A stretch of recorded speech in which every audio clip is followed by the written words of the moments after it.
Tasty legs and crispy thighs on my mind. I'm so hungry now, I'm gonna chase 'em, grab 'em, fry 'em. So tasty, tasty legs.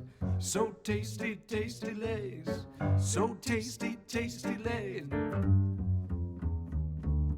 Find 'em in the dumpster or an alley. Shake, shake 'em and bake 'em. Shake, shake 'em and bake 'em. Grab 'em by the tail, they're tastier than snails. Grab 'em, stomp 'em, skin 'em, crunch 'em. Grab 'em, stomp 'em, skin 'em, crunch 'em.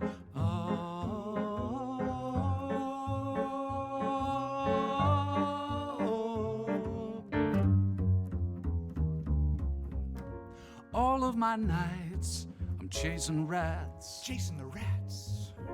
All of my days I'm taking naps. That's where it's at. And in my dreams I'm the king of cats. He's the king of cats.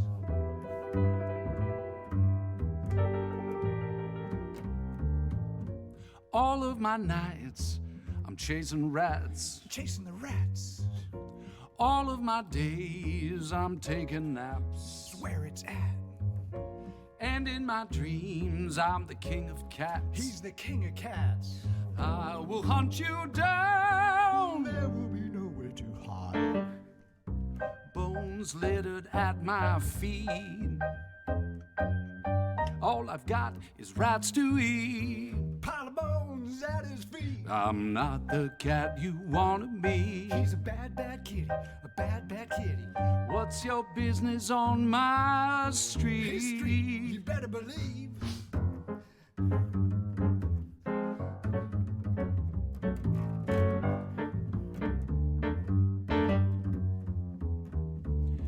Put 'em in a fryer, stick 'em on a griddle. Rat, rat, eating rats. A couple slices of bread, stuff a rat in the middle. Rat, rats, eating rats. If you're not too finicky, I'll make you a fricassee. Rat, rat, eating rats. For you and me, babe. Eating rats, yeah. Da, da, da, da, da, da, da. Da, da, da, da, da, da, da. Da, da, da, da, da, da. In this alley, I'm the king. He's the king. Smell like salmon and onion rings. Onion rings. Got no time for fancy things. Fancy things. Chasing rats while my belly sings. Like a hobo's grimy paws. Grimy paws. Tetanus shoots from my claws. Into you, out of me. Into you, out of me.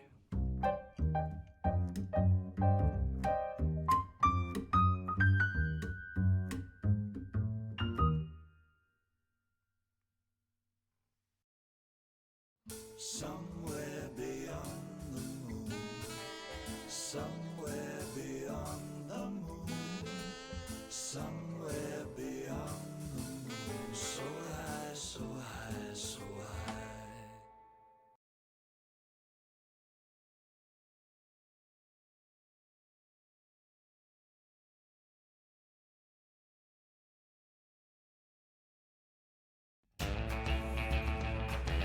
Where's that smell coming from? Where's that smell coming from? So stinkily distinctive, so delightfully dead. A decomposing rodent somewhere near the baby's bed. Where's that smell coming from?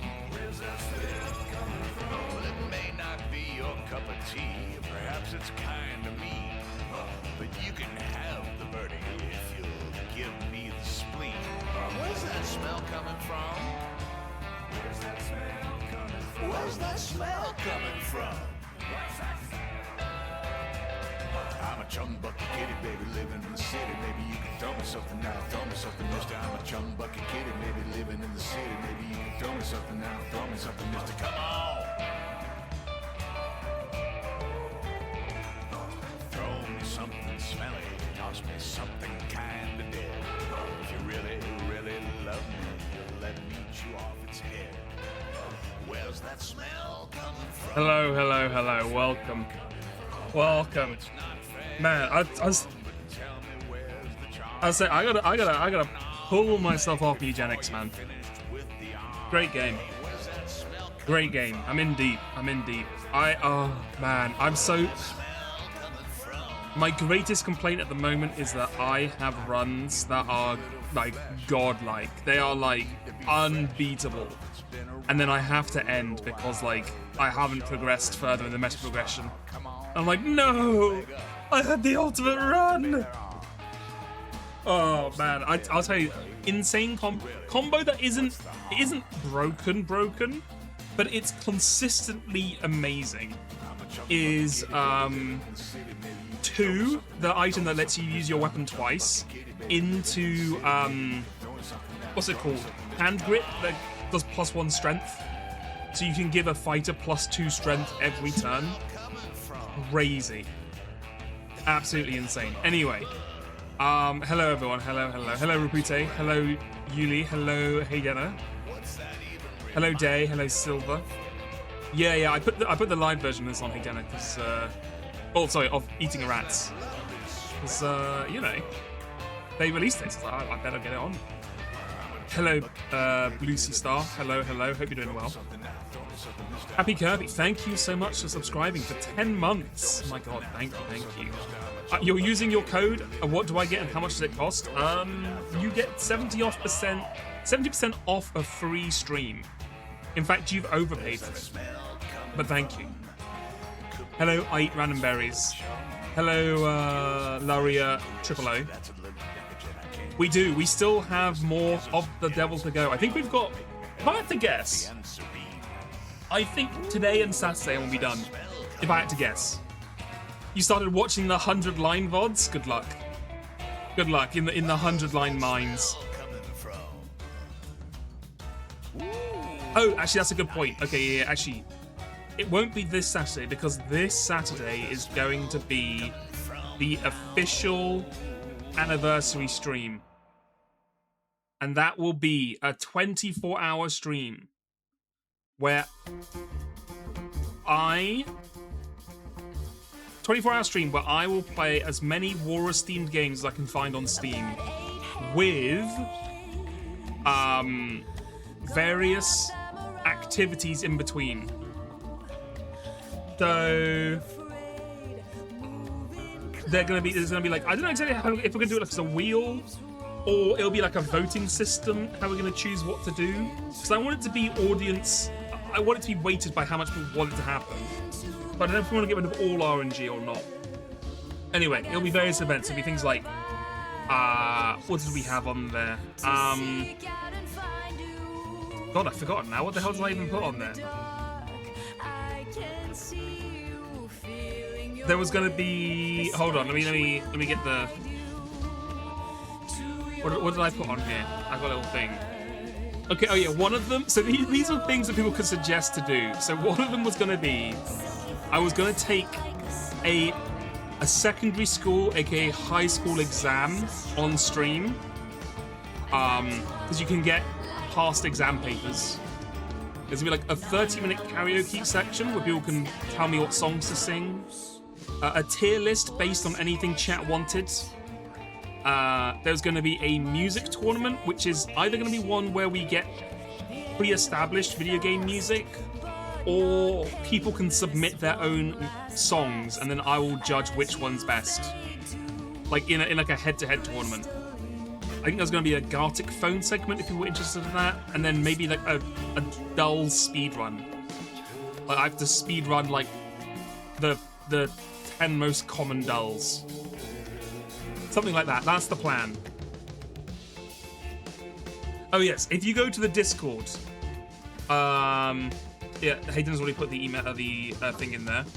Haydena is setting something up that I don't know about. But if you want to add something to the anniversary, check the events on Discord. And or DM Haydena. Oh, you're gonna have about 20 minutes of stuff for me. Oh, excellent. I look forward to that. Are we getting any fun friends? I haven't planned any friends. I promise you I have friends. I haven't planned any friends, but if anyone does want to come along, then obviously they can. But I haven't had time to fucking... It's been very unorganized. I haven't fully organized stuff. I'm putting things together for later. For a different organizing thing. We'll see how it goes. But yeah, that's the pack schedule. Flexing on Joe has friends. Well, you know what? True. It doesn't have to be a competition. But you don't have to have a competition, you know, that I have and, you know, more than one friend. Not many more than one, but you know. Tipping on your toes. Anyway, welcome. Let's get into it. I have to be very careful with this music because I need to make sure I don't listen to songs I've already heard. Oh, sorry, I haven't heard. Because that would be most unfortunate.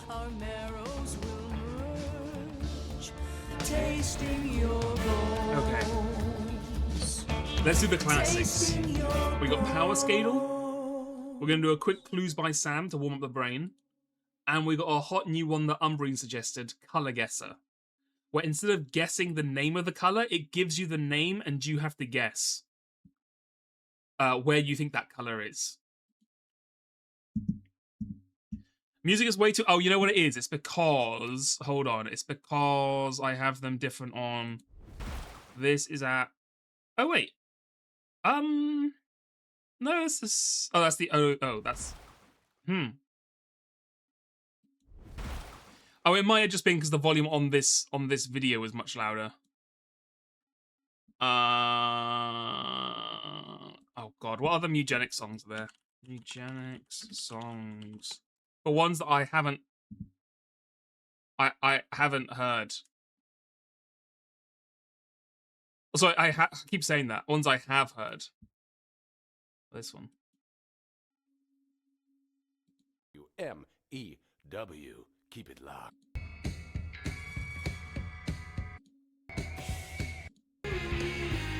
Oh yeah, okay. Okay. Good morning, Boone County. You are listening Fucked to up only once on Easiest Clues by Sam. I somehow always fuck up on them at least once, even if it's an easy one. I'll always get my logic the wrong way round and choose an innocent or criminal when I meant to do the other. Okay, who we got here? Sirio Forel. Who the hell was this? Was he in the TV show? I never read the book. Versus Fu Zun from Marshall Peak. Music is still loud. Really? Huh.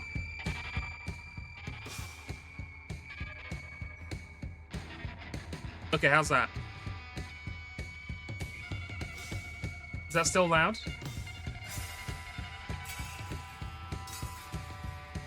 Okay. It doesn't help that it's kind of just like wailing guitars and smashing instruments. Anyway. Oh, Aria's Tutor. Okay. Well, unfortunately, they're up against Marshall Peak, which is absurdly OP. And they are what looks to be a Chinese anime girl. And as Umbrine mentioned earlier, that means they are OP. I'm sorry, author. Oh my god, that is extremely OP. So I looked away. You can't just call your media peak in the title. They found the secret. Cat fight, cat fight. Alright, Go. From Makan Kai. Anime girl has small cat.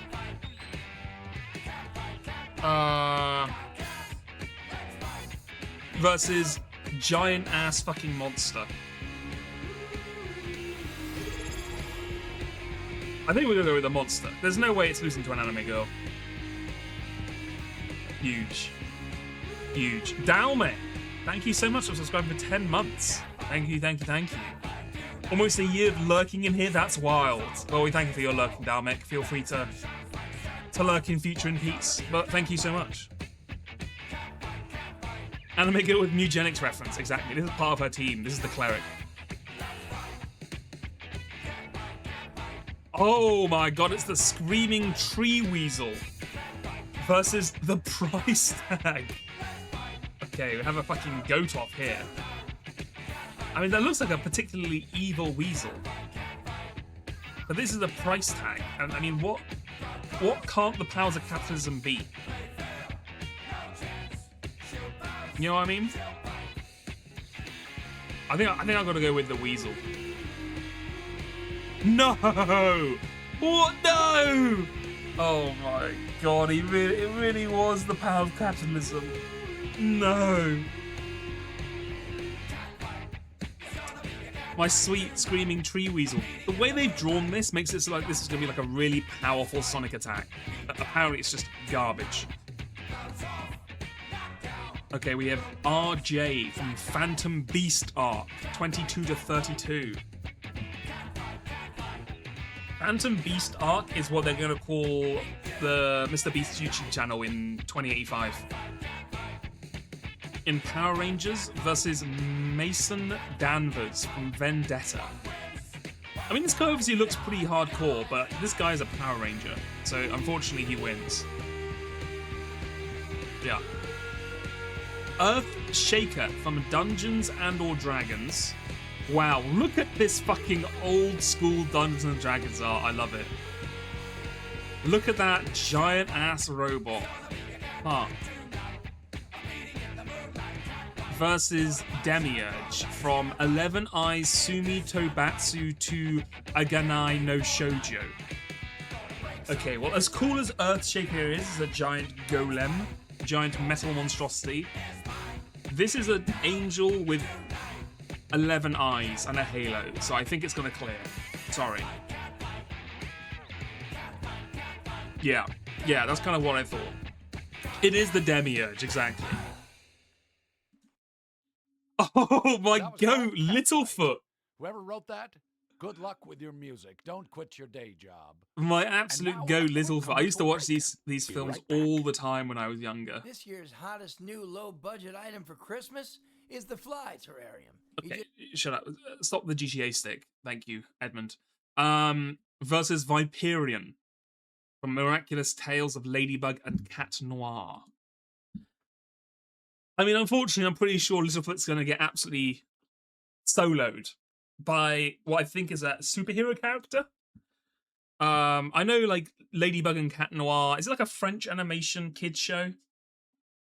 I mean, Littlefoot gets cleared by a baby T-Rex. So, you know, he gets cleared by a fucking Starleaf. Okay? So, like, Tree Starleaf. That's what they're called. He's not getting again.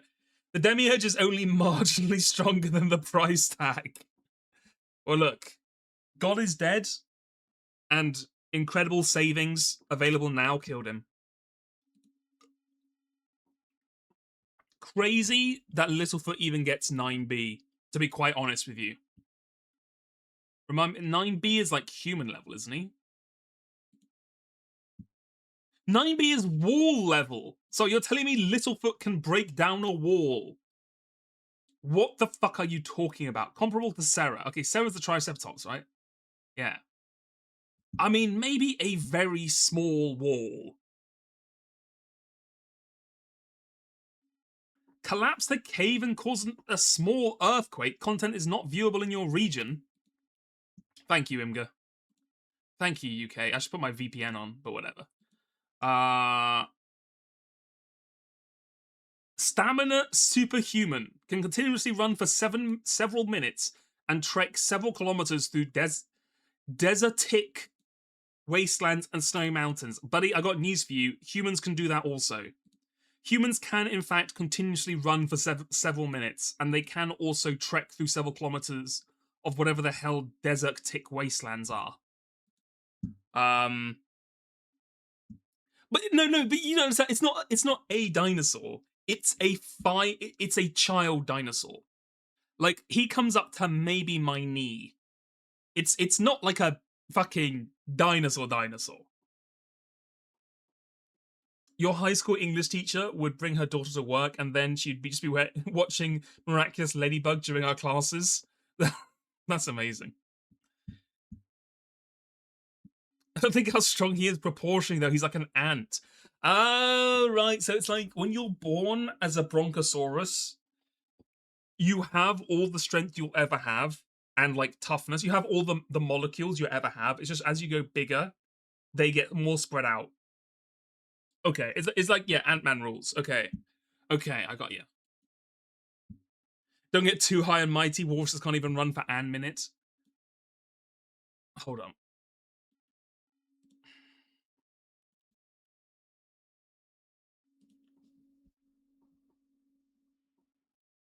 Fuck.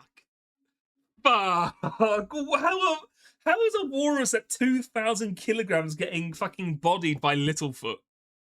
This is fucked up. Lifting strength class 1 can easily resist the pull of a polar bear. I like how it says this. I realize it means a physical pull, but it makes it sound like the social pressure of the polar bear. I got fucking mogged by Littlefoot. Embarrassing. Intelligence? High, though. High animalistic. Hold on. Do you think it changes too much with Dungeons & Dragons Walrus? So 9C. 9B or 9A. Huge. Huge. We upgraded. So the fantasy version of a walrus is more powerful. Speed subsonic. Comparable to beings capable of dodging point-blank arrows. Buddy, what fucking walruses are you facing in Dungeons & Dragons? Huh? You got walruses out here dodging arrows? Fucked up. How many other streamers are even in the power scaling wiki? Exactly. I mean, you've got, I assume, a mouse. You've got a dragon. Jelly, unfortunately, would get cleared because I don't think they have a paper bag in power scale. 9C higher via piercing damage is a funny way to put it. Can I look up Skyrim Wars? I have a feeling it's not going to be on there because it didn't come up, but we can have a look. Skyrim Wars. Oops. No, I'm sorry. Can't fight. Let me... Hello, everyone. We'll put this back on. Matthias and John from Ridiculum. There we go. Okay. On my mind. I'm so hungry. Paper beats rock. I mean, that's true, but tusks are not, you know, I would not call them rocks. So tasty lays. Right, anyway, sorry, we're getting distracted. Find 'em in the dumpster or an alley. A Dalek is 7B, so you best watch your tone. I mean, surely a Toho character's higher than that Grab 'em also. by the tail, they're tastier than snails. It's called a hawker. Now you're just trolling me. No results, I'm afraid. The only website where Skyrim has not been done to death on it. On my way to put Joseph Anderson post Umineko arc onto power scaling in Wiki. All of my nights, I'm chasing rats. Well, the thing is, the average Dalek is actually not. They're kind of, well, they're pretty strong and they are pretty powerful, but they can't. They're not like. He's the king of cats. You got to remember, power scaling Wiki is basically logarithmic. I did almost say the average Dalek. Yeah, I'm afraid I did. All of my nights, I'm chasing like All of my days, I've been thrown in my brain. Like it's a logarithmic scale. It's like a Dalek can like kill anything it shoots with a beam, and it's like almost indestructible, but it can't like destroy a planet by itself. Yeah, you just push it onto the ground, and until the recent lore update, you could just go up a flight of stairs. You ever think it's weird that we call it a flight of stairs? That's such a fucking Victorian way to put it. Anyway, sorry, we got a lot of things to get through today. Bill Goldie, Tokutsu Robo Jan Person, just a fucking guy. Lucia from Octopath Traveler, slightly more than just a guy. I'm giving it to the person with the exposed spine. Stick 'em on a griddle. Rat, rat, eating A rats. couple slices of bread, stuff a rat. Solaris Knight from Power Rangers Mystic If Force you're not too versus finicky, I'll Cien make you a Angel fricassee. from Inazuma 11. Okay. For you and me, babe. Okay. This is kind of hard because it, like, oh god. They sometimes scale sports anime the same way they scale Umineka characters. I think it's fucked up. I think I have to go for the person who is literally just a football character, because they're gonna end up being like fucking 3B. Smell like salmon and onion Okay, rings. 6C, close enough. Got no time for fancy. Everyone is right about how weird the Daleks are. If I want to be specific as the wiki is, I would say they range from 7B to 1C. I mean, the thing as well is like, Daleks are kind of just as tough as the situation calls them to be. They are like the big bad in the Doctor Who universe, so it's like, you know, they just appear when they need a big bad, Into you. and if they need to kill 1,000 Cybermen. You think all Power Rangers between 7 and 9? Really? I thought there'd be some pretty strong ones. I don't think Doctor Who is a hard sci-fi. How dare you? How dare you? Smile Dog! Buddy, what was that? What have they done to this poor dog? Oh my god. You know how, like, I understand there's that analog... I'm gonna get cursed. There's definitely an analog horror that I understand is spooky, right? Like, you know, first time you see the Momo thing, first time you see the other ones, there was definitely something spooky about it. This is too far. This is so over the top, it looks just stupid. You know what I mean? Like, they've got like different sized eyes, weirdly photographed it, or like photoshopped in teeth. It just looks silly. It just looks very silly. But I don't know. I have no idea. Yeah, it's a creepypasta, so I feel like it's gonna scale absurdly high. It'll be like indestructible, unkillable, and it can phase through all materiality to kill you unless you feed 12 stray dogs in order, 13 different bones. On the other hand, this is a kaiju. And I mean, a kaiju can be fucking... A kaiju can destroy a city without even trying. Whereas, like, even if a dog's unkillable, like, what the fuck's it gonna do? Okay, we'll go with the creepypasta. It fucking sucks. God damn it, it fucking sucks. Why did I even... As bad as it looks, god damn it. Okay, well... Quicksilver? I don't know why I said his name like that. Quicksilver. Versus the Basilisk from Wizarding World. Is Wizarding World Harry Potter, or is that something else? It's literally less than a human. It's just a dog. It's literally just a dog with human teeth, which makes it worse than an average dog. It's just a fucking dog. Anyway. I mean, Quicksilver clears, right? Quicksilver's like the Flash. What the fuck?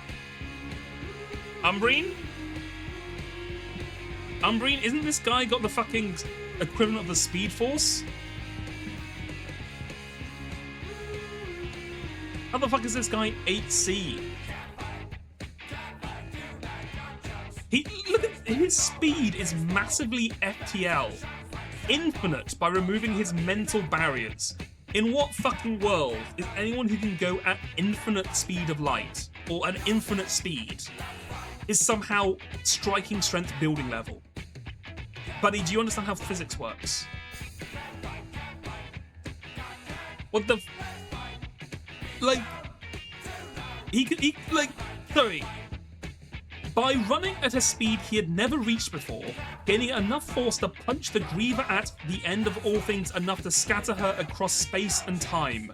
Attack potency, building level. Sorry? I guess fucking the Griever at the end of all things is fucking a scrub. If they can get fucking scattered across the entirety of space and time by a building level attack. Lifting strength can break chains. Yeah. Try to open the metal panel of a robot. We've all done that, buddy. It's called like opening your fucking, I don't know, back case of your phone.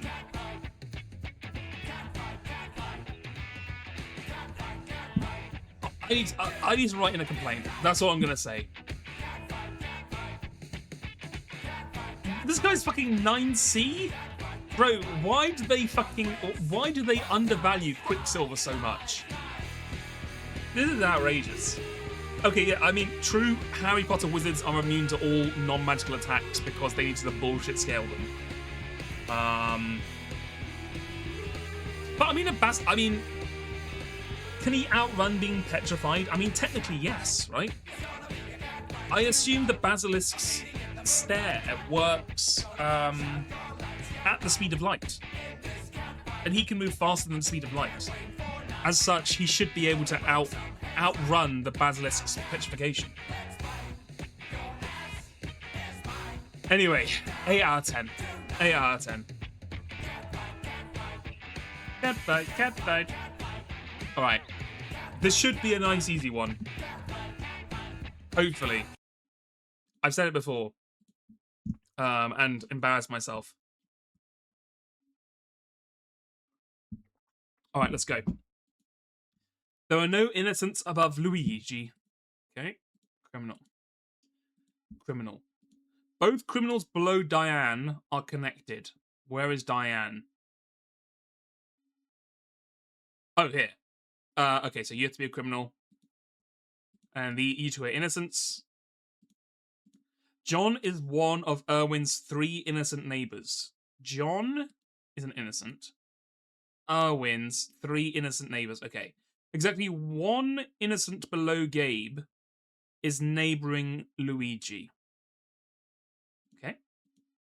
Oh, fuck. I fucked up. 1 innocent below Gabe. Oh, sorry. Exactly 1 innocent below Gabe is neighboring Luigi. AKA this one. You are the innocent. Okay, fuck. I've already fucked it up. John is one of Erwin's 3 innocent neighbors. Exactly 1 innocent below Gabe is neighboring.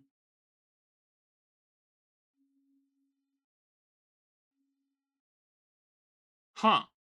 Okay, what have I missed here? Exactly 1 innocent below Gabe is neighboring Luigi. That doesn't mean that these aren't. Oh, okay. So you gotta be criminal, right? See, I tell you, my biggest mistake always in these is clicking innocent and criminal, mixing them up. Basically, exactly 2 of the 5 innocents neighboring me are below Flora. 2 of the 5 innocents. Okay, so you. 1, 2, 3, 4. So 1 of you 2 is an innocent. There's an odd number of innocents neighboring Celia.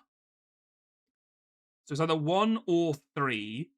It can't be 3 because then it'd be 1, 2, 3, 4, 5, 6. Yeah, it can't be 3 because then you'd have 6 instead of 5, which means it has to be 1. And it has to be 1 of you 2, which means you are a criminal. Exactly 1 innocent in row 1 is neighboring Erwin. Okay, Erwin has 3 innocent neighbors. You're innocent. 1 of you is innocent. That means you have to be innocent. Nope, I fucked it up. Huh? John is one of Erwin's 3 innocent neighbors. You're innocent. Exactly 1 innocent in row 1. Fuck me. Row 1. Okay. I'm really fucking up today. Row 5 is the only row with exactly 3 innocents. Okay. What do we know about row 5? Exactly 2 of the 5 innocents neighboring me are okay. Exactly 1 innocent in row 1. We've done that. Erwin, 1 of you 2 is an innocent, and 1 of you is not.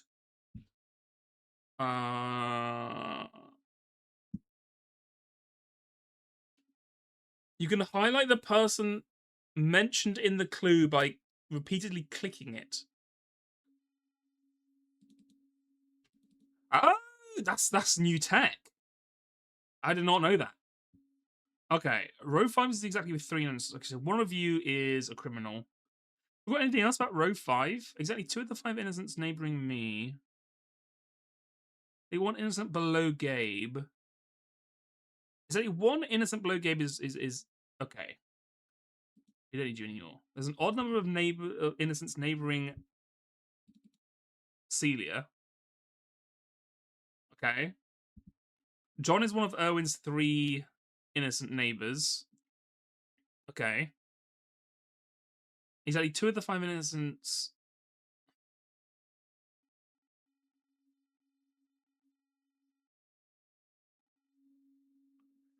Do we have someone?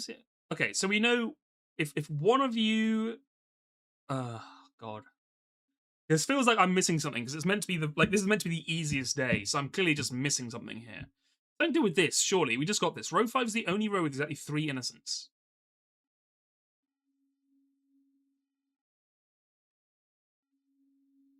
Oh, Flora. It's because of the character called Flora. Sorry.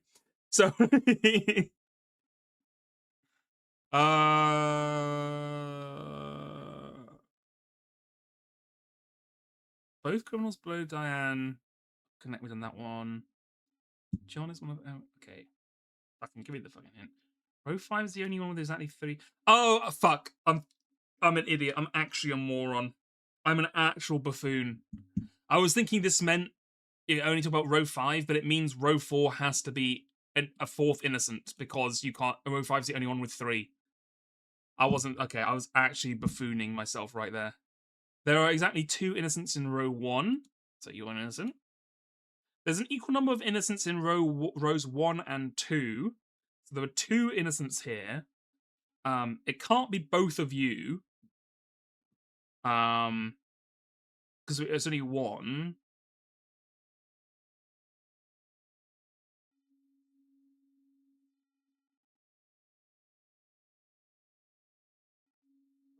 It can't be... Okay, so it can't be both of you. And then Erwin...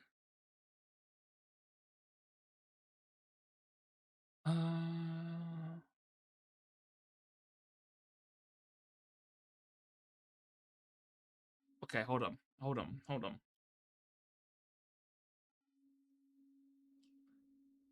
Let me think about this. Okay, so...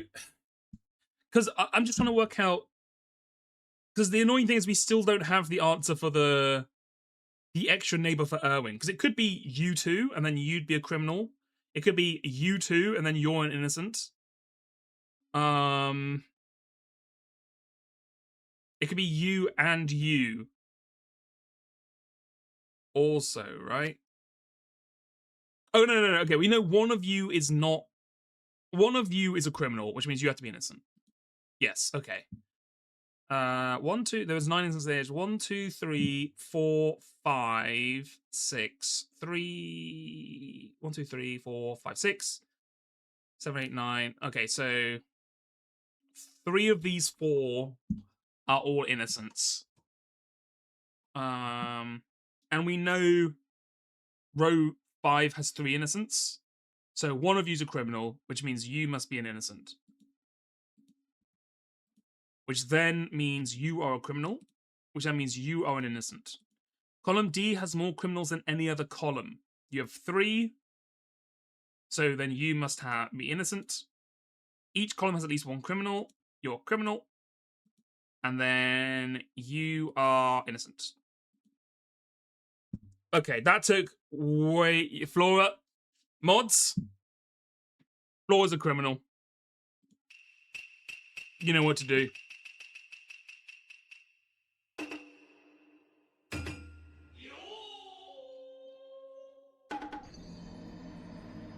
Take her away. I would not say easy clap. That should have taken me like 3 minutes. But anyway, it's fine. It's getting the brain working. We're warming up the brain. For of the devil. You know, you gotta... That's what the warm-up's for. Oh god, I just got flashbang. Okay. Okay, so this is the new game Umbreen has suggested. instead of Colordle, where you have to work out what the color is by what percentage it is, this is, it tells you the color name, and you have to guess what color that is by actually like controlling this and trying to work it out. Okay, so let me think. Ephron blue. What am I thinking with Ephron blue? I'm thinking obviously blue. To me, I don't know why Ephron. It makes me think like a light blue. Like, I don't know, it sounds kind of I don't know, I have no idea why, but like ethereal, a little kind of like intellectual blue, like a little kind of like flying high in the ether. Ephron? Isn't Ephron a thing? Am I thinking of like a chemical? I'm thinking like, I think like a sky blue. I'm thinking like a yeah, like a this. Okay, that's what I'm thinking. Reveal. Okay, I was actually not super close, but that's fine. It's crazily called this Ephron blue when it's just the most average blue of all time. This should just be the color blue. Like, this is the bog standard blue. Honey garlic beef. Oh my god. What a color. Okay, let me think. What color would honey garlic beef be? Okay. I'm assuming it's a beef color, which is kind of like a dark browny grey.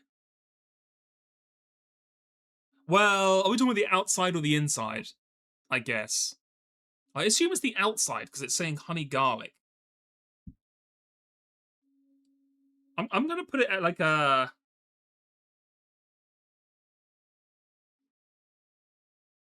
I'm trying to envision beef in my mind. I'm rotating a steak of beef in my brain. Like a this? Oh my god, I'm actually a genius. I am the master of all beef-related colors. 81, baby. No one's getting more than me. On honey garlic beef color. Velvet green. Okay, okay. Okay, we're thinking like a dark, deep green.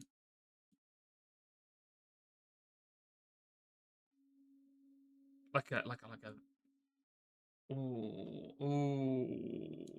It's like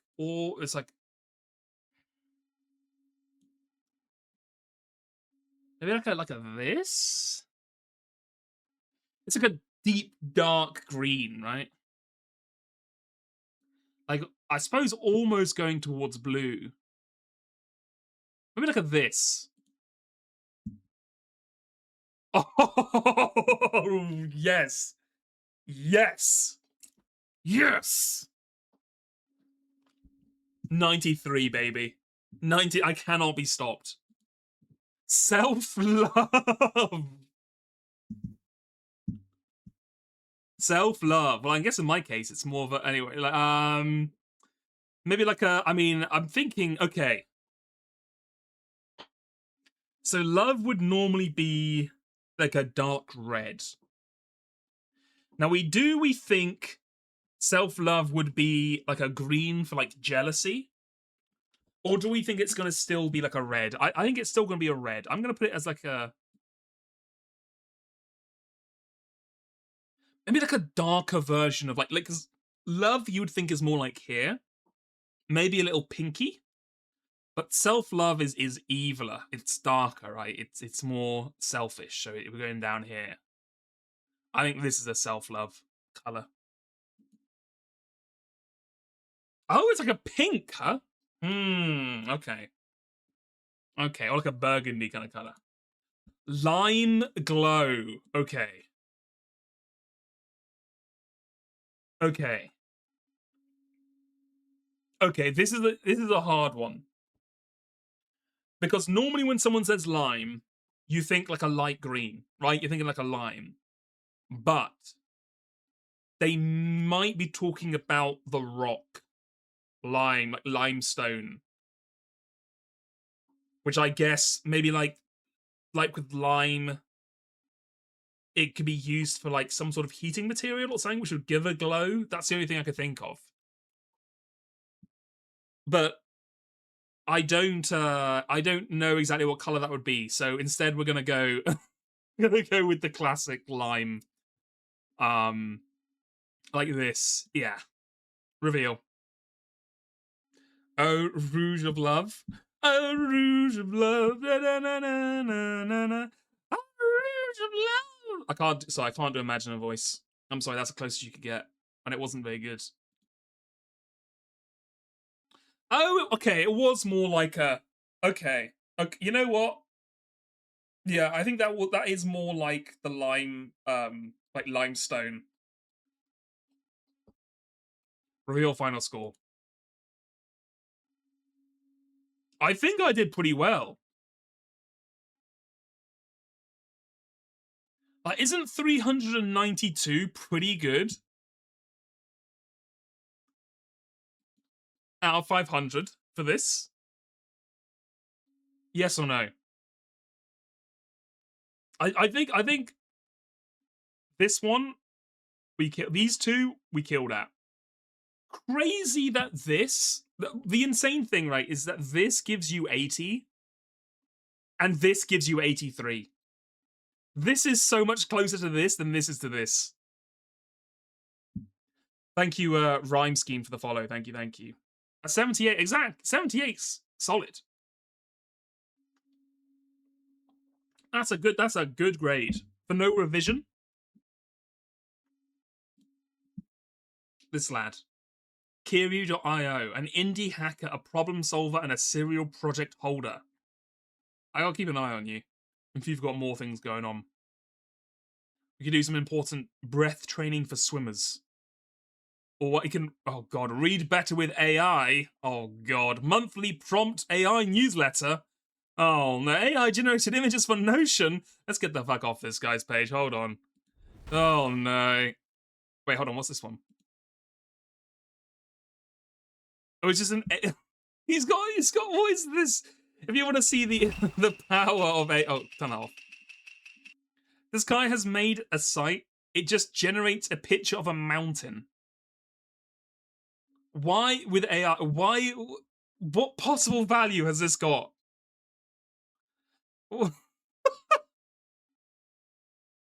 Anyway, that game's pretty fun. We'll play the color one again probably.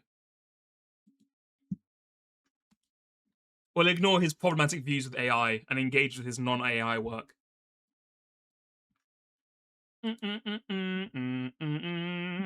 Right. Well, of the devil. Here we go.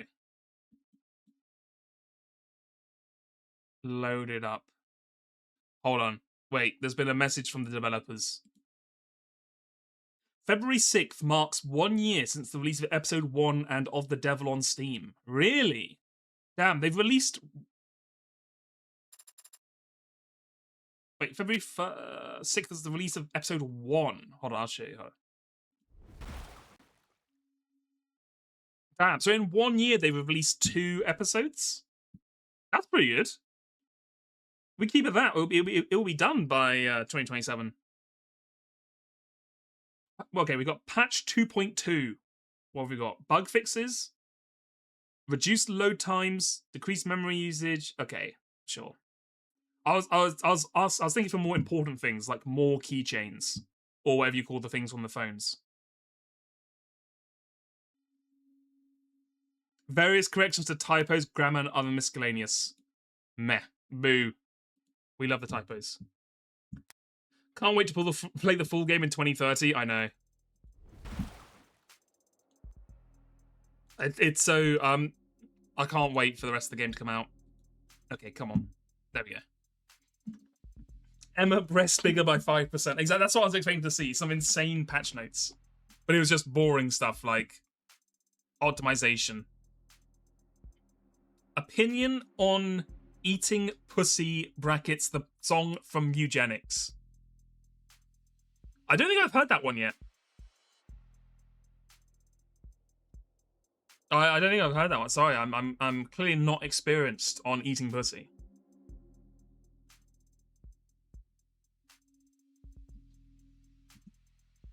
Right. Where the hell were we? Okay. Let me try and remind myself. Well, let's get into the scene. That normally helps. Okay, so we found out that what's his name?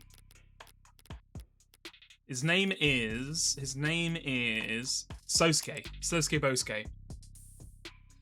Sosuke, who is the bodyguard to Makoto, the heir of this big crime family syndicate called the Ikuria, is in fact the final heir to the Blue Blood Mafia, who are the other big, well, they're not that big, but they're rivals of the Ikuria.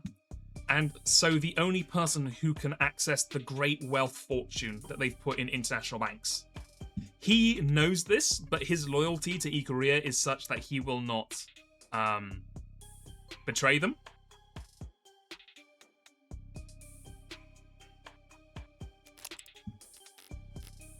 As such, he's being targeted by the younger Blue Bloods because there's a schism in the Blue Bloods. The old Blue Bloods don't like the new Blue Bloods. They only took them on because they needed someone to actually do their job. But they kind of want Sosuke to come over to their side, marry, and then start a whole new line of Blue Bloods who are actually of their blood, and they can get rid of all the riffraff. The young Blue Bloods obviously don't care about blood and heritage and all that shit. They're just here to make money. So they tried to kill Sosuke, so that doesn't, they don't get kicked to the side. There's been a murder. There were 5 people murdered. 4 of them we murdered and blamed on Sosuke, and now defending him in court. But there was a 5th murder of a policeman who we didn't kill. So we don't know how on earth they actually got killed. But it's looking like, as it says here, he may have been murdered just to cover up the fact that Prop 492 had been corrupted. Because the Blue Bloods had information about the 492 prop leaking, which would make everyone a lot of money, basically. Don't really know too much more than that. So yeah, they think Chopin's been murdered by someone else, but we don't know who. That's about all my brain can remember at the moment.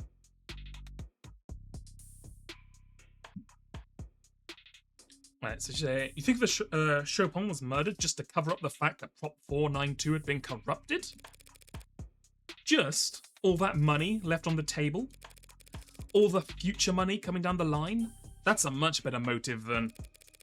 What was it that you proposed exactly? That my client saw a police officer and would rather stab him than have to explain why he killed his captors? Something along those lines. So, what's going on now?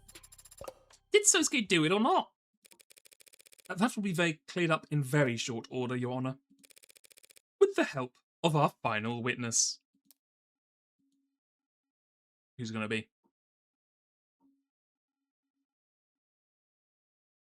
Surely not. I thought they... There we go. So, Yoro wasn't... Oh, sorry, this is Sosuke. So, Yoro wasn't even really used to frame me. It was used to draw more blood from the wound to soak the papers.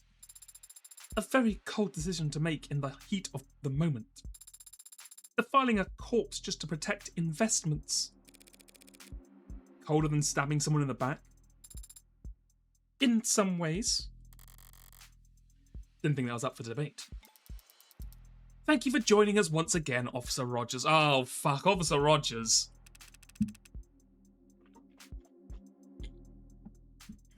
Fuck, I never got a voice I thought was satisfactory for this guy. No problem. Where is everybody, though? Well, after the shooting yesterday, I'd rather not risk the integrity or... What the fuck is this word? Celerity? Celerity? Hold on. I have never seen this word before in my life. Celerity. Celerity is a noun referring to rapid motion, speed, swiftness, or promptness in action. Celerity. Celerity. Celerity. Celerity. Cuirass. By rescreening every member of the gallery when we've already cleared the room once. Celerity? Speed? Okay. Okay. Fuck, I'm Rogers coded. Shit. Speed! This trial's gotta go fast, buddy. Gotta go fast, baby. It takes everyone a while to find their spot in the stands again. We were almost caught in line of fire not 24 hours ago, Officer Rogers. Yourself included. Oh, the celerity. Surely you don't find the lack of an audience to be intimidating?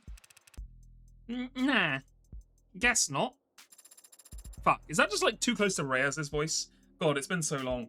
I've forgotten all the voices. Where do we leave off with this guy anyway? I believe that lawyer over there had just accused my late partner of being on the take for the Blue Bloods. I was merely exploring a possibility raised by the witness's sworn statement, Your Honor. That he never heard any gunshots in the area himself. And I stand by that. Good. Does the defense have questions for this witness, Your Honor? Or should we all just continue to glare at one another for the rest of the day? Tempting, but I guess we better not. Your Honor, we ask the witness testify once more about how he and his partner arrived on the scene. I'm not used to reading things anymore. You take like 2 weeks off, like a week off, start playing Ape Escape and Mugenics and games that speak for you, like Earth Must Die, and you forget how to read. Yeah, no problem. I'll repeat it as many times as you like. I'm gonna have to call you on that. Get it? It's like my poker thing. It's kind of my thing. Whistle. It was a quiet night, but then my partner heard a gunshots. We headed for the nearest known Orca hotspot and arrived to find the building dead quiet. Door was locked. I checked the alley, but I didn't see any other way in. So Chopin shot up the lock through the door and we entered. Followed some kind of loud music up the stairs. Then there was a slam and my partner bolted to the 3rd floor. About a minute later, I heard a thud from upstairs and came running. To find the defendant standing over my partner's dead body. Adonai, are you waiting for something perhaps? Just, savouring the moment, I suppose. There's only one thing to do at this point, audience member, and once I hit the trigger on it, things'll really take off. It was a quiet night. Get called, bitch. Oh shit, we got a cutscene. Quit already! As I've mentioned, I feel many times by now, that is a very unpleasant tone, Adonai. Sorry. Butterfingers. Hasn't anyone ever told you it is in poor taste to use the same trick twice? Oh, it's been a lot more than twice now. And besides, it's only an issue when it's used twice on the same audience. Speaking of which... Oh. You gonna answer that, Officer Rogers? Caught in the act. Boom. Fucking... I love the way they do fingers and hands in this game. Well. Looks like he was the one who was called out, and then he killed his own partner. How ironic. Just to fill you in, officer, what I accidentally pressed just now is a whistle found at the scene of the crime. Weird coincidence that my little slip-up coincided with your phone vibrating. Can you read us the notification you just received right now? Or you received just now? Or should the court computer simply force open all your devices and splatter your data across the walls? Officer Rogers, you have a so-called receiver application installed on that device, do you not? Yes, I do. Is that in line with the department's guidelines on use of third-party software on state-provided devices? It's not breaking any regulations. Doesn't need to earn you any demerits to make you look guilty as sin. You and your partner, that is. Did Chopin also have the app installed? Oh, we can go check. If having that app on your phone makes you guilty of something, you'd have to arrest half the cops patrolling in the lower wards. What do you mean? It's common knowledge that orcas use unconventional tactics to talk to one another. Flags on buildings, clothes left out on lines, smoke signals, probably even messenger pigeons. Where? Don't jump scare me like that. When you gotta figure this statuesque, every pigeon is a disaster waiting to happen. Okay. So literally statuesque. Okay. Alright, buddy. Anyway, whistles like this one aren't uncommon. So it is it common for members of the police department to try and listen in on the chatter of groups like the Blue Blood Mafia? Lower wards aren't a place a cop walks into without every weapon they can carry. And that goes double for information. So there's nothing suspicious about his phone reacting to that horrible, horrible racket? Adonai, have I had to put up with that noise for nothing? Not for nothing. The witness is correct, Your Honor. There is nothing suspicious about having a receiver installed on any of your devices, even if you aren't a cop. What's incriminating is the fact that Officer Rogers' device responded to the specific frequency of this whistle. Sorry, officer. A little blue birdie already told the court that you need to input a frequency in order to get alerts for it. Yeah, I know that. So does the whole force, in fact. What? I see. The hell is she reading over there? Officer Rogers, testify about this anonymous tip that the police department received last night. Oh, here we go. The bullshit's starting. Oh wait, also, I need to remember, I gotta change my little lad. There we go. Beautiful. Updated tip report, exactly. Oh, haven't seen the submission myself, but it came through the department's network straight to everybody's inboxes. Be advised, anonymous tip suggesting potential orca analog chatter at the frequency listed below.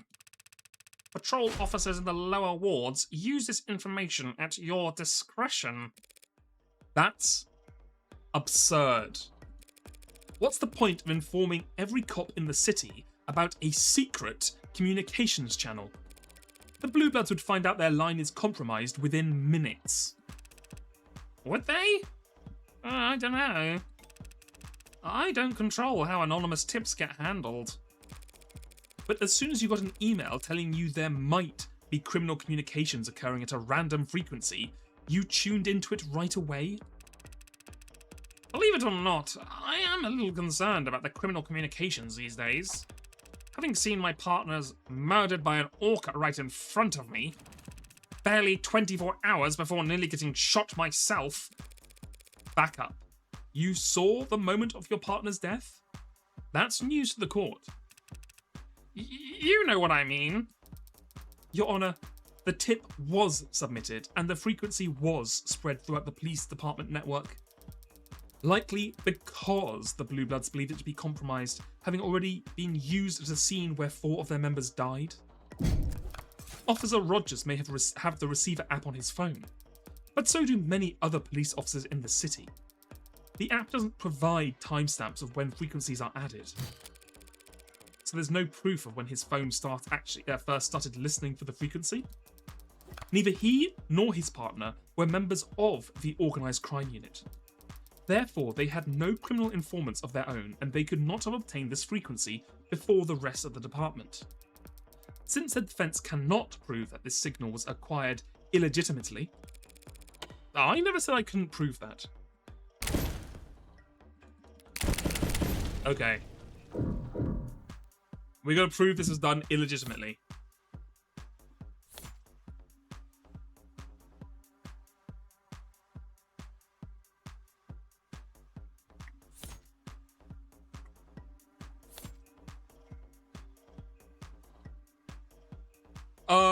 Oh god, okay.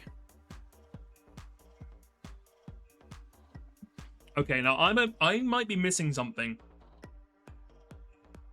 From, you know, the week or so it's been since we last played. But I don't think it's a scrap of paper. I guess we can have a quick look. Scrap of paper.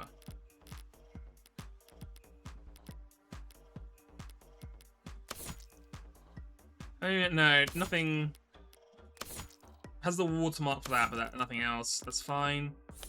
Creek's datapad. Creek's datapad. Blah, blah, blah. Creek and Officer Chopin. Technicians have confirmed that the datapad is locked to Creek's fingerprints. So, Chopin's fingerprints are on the datapad. But he could have just held it. It was in the room, so he could have just held it beforehand. Got to run to the pier and then head home to beat the weather. Have a good stream. Thank you, Haydena. Hopefully you have a good trip to the pier. See some fun wildlife. Red ink. I don't think had anything super useful on it.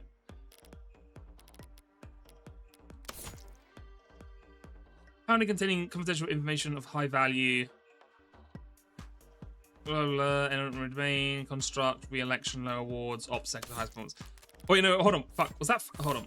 Sorry. Was that found on Chopin's body? Did that say? Hold on. No, the blood... Okay, it was blotted by the blood of Chopin's corpse. Okay. I think... I'm not very strong with this, but I think it's Magnus's gun... Because it was found during a frisk a week ago, and they still let him have it, even though it was obviously illegal. Does it say who frisked them? TC and HR. TC and HR. TC and HR. TC. Tariq Chopin.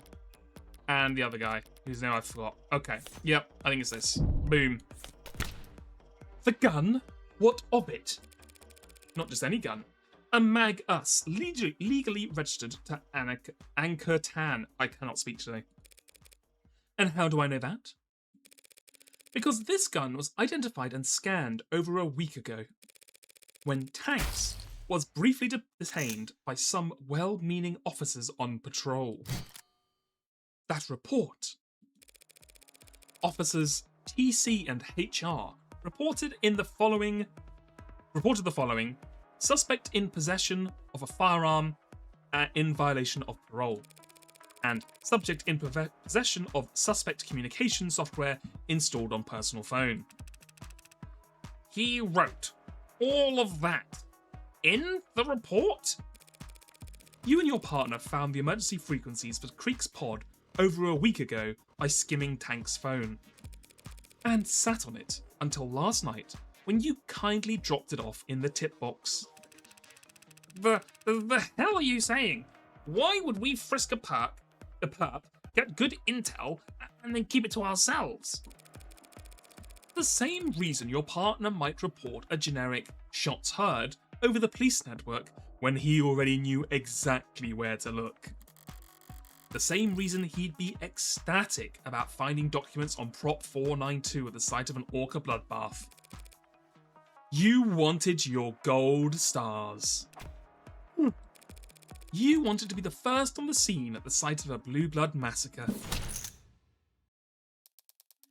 Council is badgering, Your Honor. Oh shit. We got the Umineko track coming in. And losing her meager thread of logic in the process. The previous witness testified that there was, in fact, a silent alarm that night. A silent alarm that needs to be actively pressed. It could only have gone out before Creek's heart stopped. Said witness responded to the alarm by travelling on foot, and yet arrived well before Rogers and Chopin. The lower wards are maze-like. She could have been closer. that whistle has a limited range over which it can be received. You propose that Officer Rogers and Chopin were within that limited range at 9:45 p.m., yes? Obviously you do, or else they never would have received the frequency at all. So, if person H is on foot and individual R is in a police car, and they both receive the signal at the same time, and a train leaves at Appleton at 3 p.m., that seems like an irrelevant factor. The music cut out for that exact moment, huh? All the court needs to consider is this. How could Officer Rogers and Chopin have possibly arrived later than someone travelling on foot if all three were within that range? I can't believe I just told my geometry teacher that none of this would ever be useful. You didn't have a geometry teacher. This isn't geometry, damn it. It's just logic. The fact is, they did arrive later than Anne.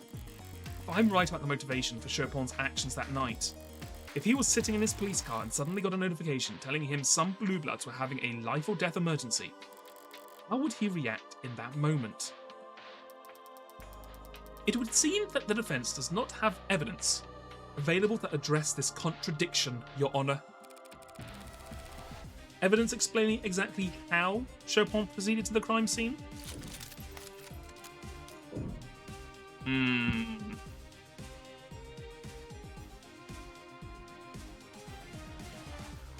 Now they phrased it very specifically.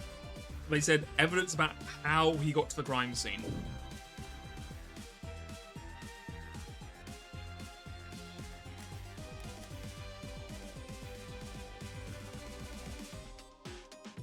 I don't think we have, like, just a straight up evidence. Your Honour, that is because cities in the future have become more walkable. Everyone laughs. True. Truing. Well, we don't know where we are. I think I said before, in the way that, like, Phoenix Wright pretends to be America, but it's clearly Japan, this feels a lot like a place that pretends to be... Wait, I got myself confused now. It's in that weird, you know, half Japan or half America kind of area.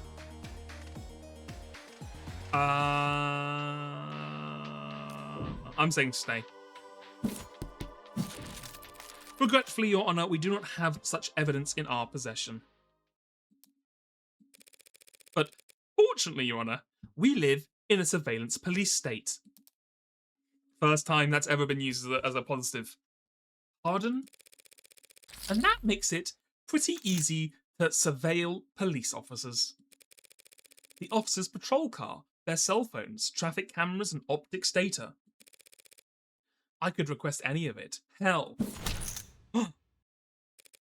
Your Honour, I formally subpoena all of it. You know, you already know, if you hear Emma's theme song, it's only a matter of time before Morgan's comes in.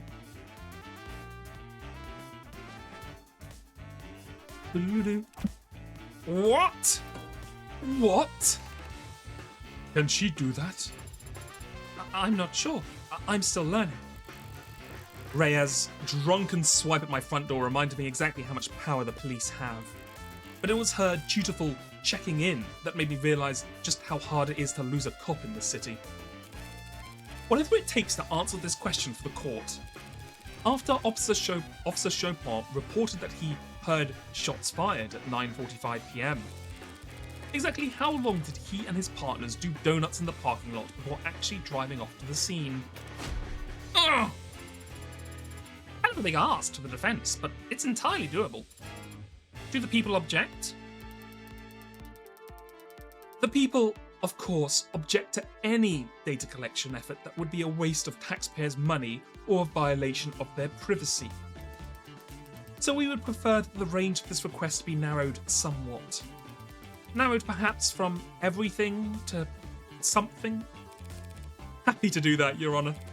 I promise not to act like a kid in a candy shop when browsing through. If you do this, if you subpoena that data, you'll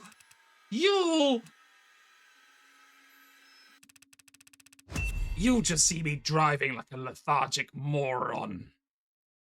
or a threat. Officer Rogers? He seems different. You hardly recognize him. Agreed, but I recognize his type. Soldier. Your Honor, what the defense is suggesting is largely accurate. Okay, I gotta give him his soldier voice now. Your Honor, what the defense is suggesting is largely accurate.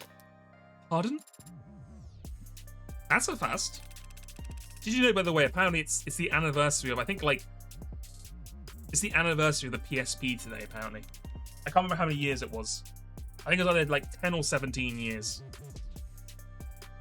Though there are some corrections I feel I should make at this time. No objections here?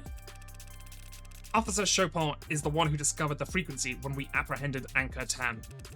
He entered it into both our receiver apps at the time without my knowledge. It wasn't until the night in question that he chose to inform me of the intel he had obtained, and how he planned on acting on it. At 9:45 PM, we received a signal. Before I could react, he had put out a notice on the police network that he had heard gunshots. It was at this time he told me to drive towards Blue Blood territory. As he started to explain to me what he believed we would find, I chose to take a suboptimal route. We spent several minutes in traffic as he berated me for my sense of direction. So you both knew this silent alarm would lead you to some kind of Blue Blood emergency? But only you realised it meant you should take your time getting there? Logically, a silent alarm is triggered during a confrontation, not afterwards. I had no desire to walk into the crossfire of an awkward gunfight without backup. You could have had backup, easily. My partner had no desire to share our intel, or how we obtained it. I apologise to the court, Your Honour, for being evasive or misleading during these proceedings, and I intend to take full responsibility for doing so. But I was not eager to admit the role my own cowardice played in these events, nor would I ever want to imply that Officer Chopin was responsible in any way for his own murder. Very warm sentiments from the officer, delivered with a voice as cosy as ice water. So you're telling the court that you and your partner arrived at what you expected to be a bloodbath, and you still shot the lock off the door and started stomping around inside while separated from one another? Respectfully, ma'am, with the route I took and the time it took us to arrive, we expected to find all targets neutralized. And that expectation was reinforced when we arrived on the scene and found the whole vicinity dead quiet. Yet, we were still the first on the scene, despite my stalling for time. I think that might have enthused my partner. He was excited, and I let him set the pace. It's my deepest regret that I agreed with his request to split up. Classic. Rookie Scooby-Doo mistake right there. Never split up. First to arrive on the scene? We know that wasn't the case. A Blue Blood got there well before you and your partner. That's what you were talking about? The witness wasn't present for the individual's testimony. He's merely giving the facts as he knows them. And he can't have known there was a Blue Blood in the building. On the contrary, he already testified about encountering them yesterday, as they made a not-so-silent retreat down into the alley. That was a Blue Blood making all that racket? I see. My partner, Chopin, he shouted there was someone scrambling around down in the alley not long before he was killed. He must have opened the windows on the third floor to check. That's a new detail, Officer Rogers. Pardon me if I failed to mention it yesterday. It occurs to me that you weren't present in the courtroom when this other curious detail was brought to light. The fact there was another weapon at the scene of the crime. A bloodied knife, which somehow ended up... Oh, sorry. Fuck me, I always get... A bloodied knife, which somehow ended up down in the dumps. Know anything about that? No, ma'am, I do not. Playing dumb? Wrong move. But I do know Sinus is a bunch of amateurs with conflicted priorities. Explain this to the court, then. Forensic analysis has already shown that this knife was the murder weapon used to stab Miller. They put the damn cross over his neck? That's fucked up. Getting a healthy amount of his blood on it in the process. It's also been established that this knife must have been what my client used to cut his own bindings. If you say so. The evidence says so. If the defense isn't interested in asking the witness questions, perhaps they'll answer mine. What does that have to do with Officer Rogers? Everything, of course. Allow me to show you why. Oh god. That means I have to show her why.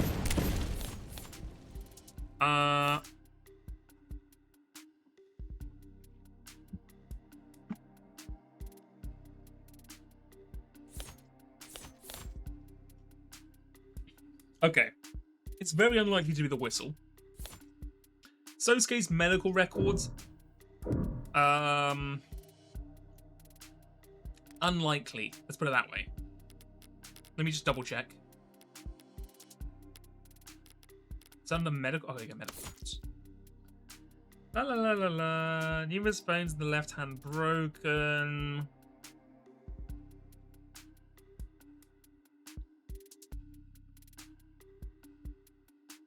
I mean, I guess the only thing you could say was like, I don't know, he wouldn't have been able to throw the knife out the window, but I'm pretty sure he could if he could use it to cut open his bindings. I think it has to be the London's testimony. Blah blah. Rogers had already apprehended the suspect. We focus on securing the area. Okay, sure. We know for a fact that Sosuke had to use that knife to cut his bonds. And Detective London has testified that Officer Rogers apprehended Sosuke alone.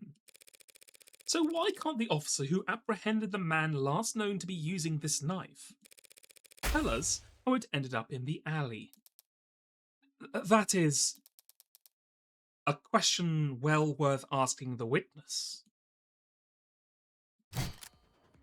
I have no idea what you're talking about, but when I found your client, he had the Mag-Us and he had the sword. A sword he had stuck through my partner. This knife you're talking about? Where did you find it?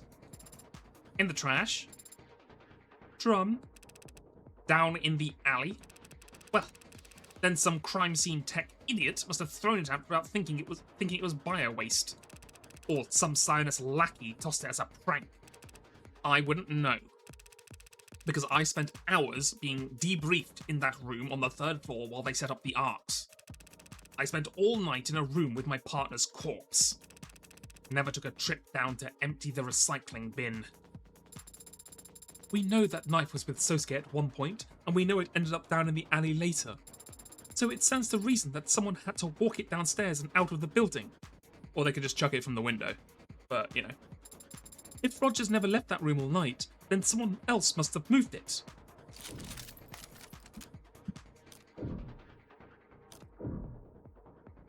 You know what? Fuck you, Rogers. I think you removed the knife. 0 points for you. 0 points again?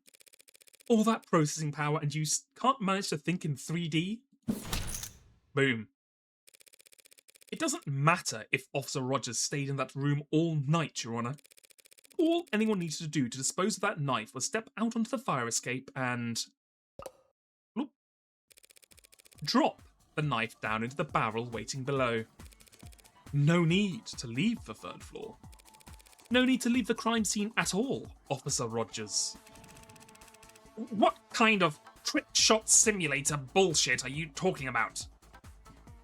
I know you've watched over 10 hours of the NL, the Librarian compilation cut of him playing that game. Anyone who's watched that much would easily be able to make this shot. That is a long drop, Your Honour. A straight drop. Gravity's convenient like that. The target was a small drum in a dark alley. Said drum was burning when the police arrived. The target would have been plainly lit and... I've taken both of your arguments into consideration. After much deliberation, I have come to the conclusion that the proposed method of removing the knife from the 3rd floor is not actually that hard to do. Assuming a modicum of hand-eye coordination and a basic understanding of Newtonian physics. Well, obviously, Couldn't anyone manage that? Okay, fucking Sosuke, we're not all cybernetic super ninjas. All right, buddy. Practice martial artists who are masters of every muscle in their body. Individuals like yourself. And me. Oh, fuck it. Oh, she's so cute. She's so adorable, chat. I might find it hard to relate. As masters of martial arts like us need to stick together, Sosuke. But there are some who would struggle with the task. Yourself and I. Wait, hand-eye coordination? Eloquently put, Your Honor. So you must agree that someone with hand-eye coordination so bad they hold the record for worst marksmanship in the entire police department. Wait, hold on a second. We can't look at his image at the moment, but doesn't he? Hold on, where is he? No, okay, never mind. He has easily upset balance. Watch out. Someone with such poor aim they opted to physically assault the target rather than shoot them.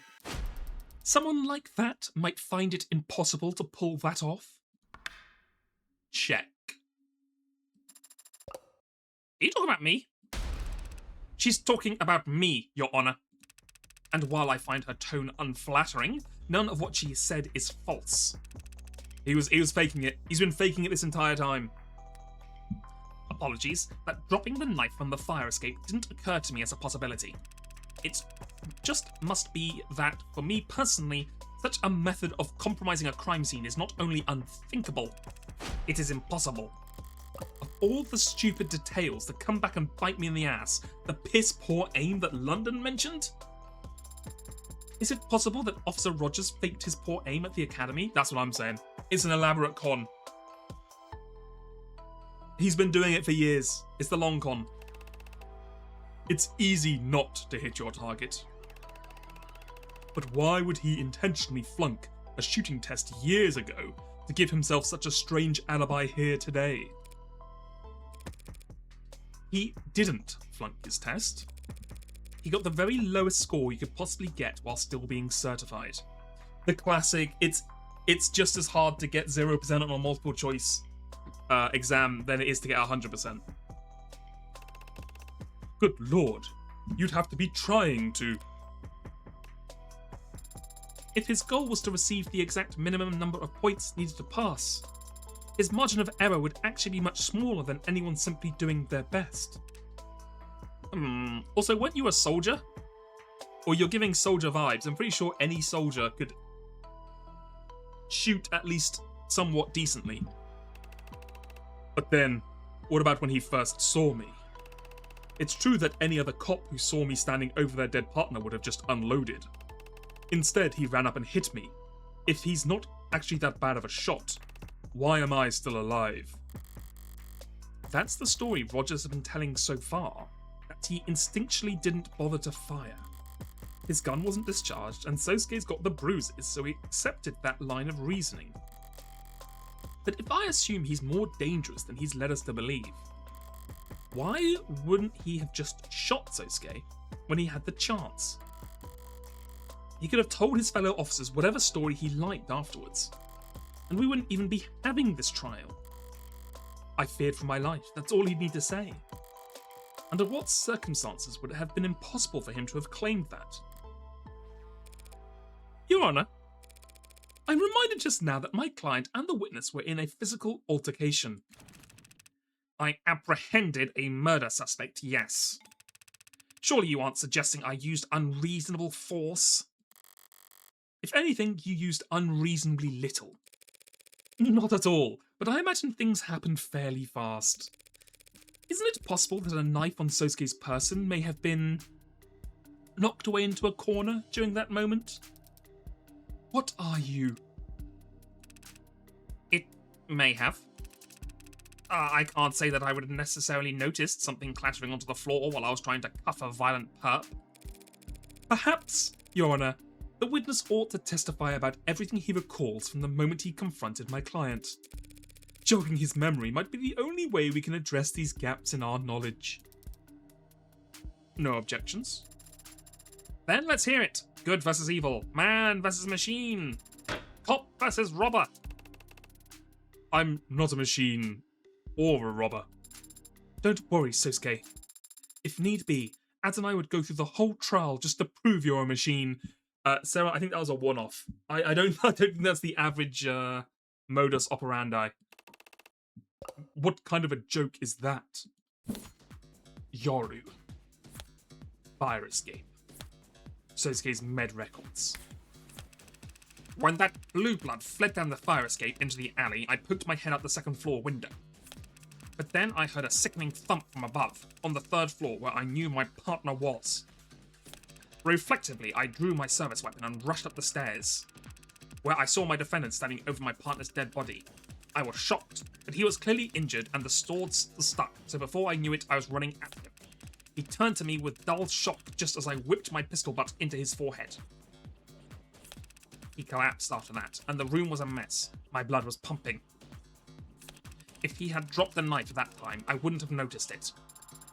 Despite his change in posture, he's still telling the same story. Yeah, he hasn't changed his tune, but he is giving more detail than ever before.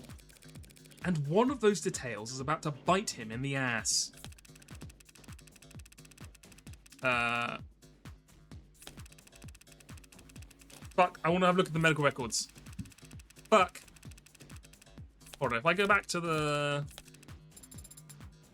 Okay. I want to say... Was Sosuke hit in the back of the head?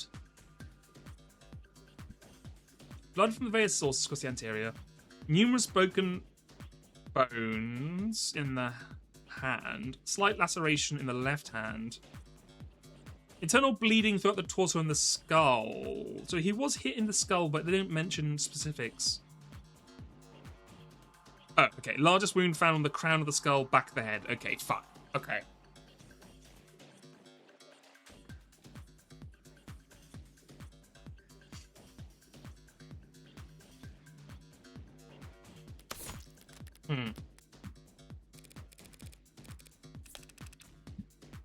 And the blue blood fled down the fire escape. Okay.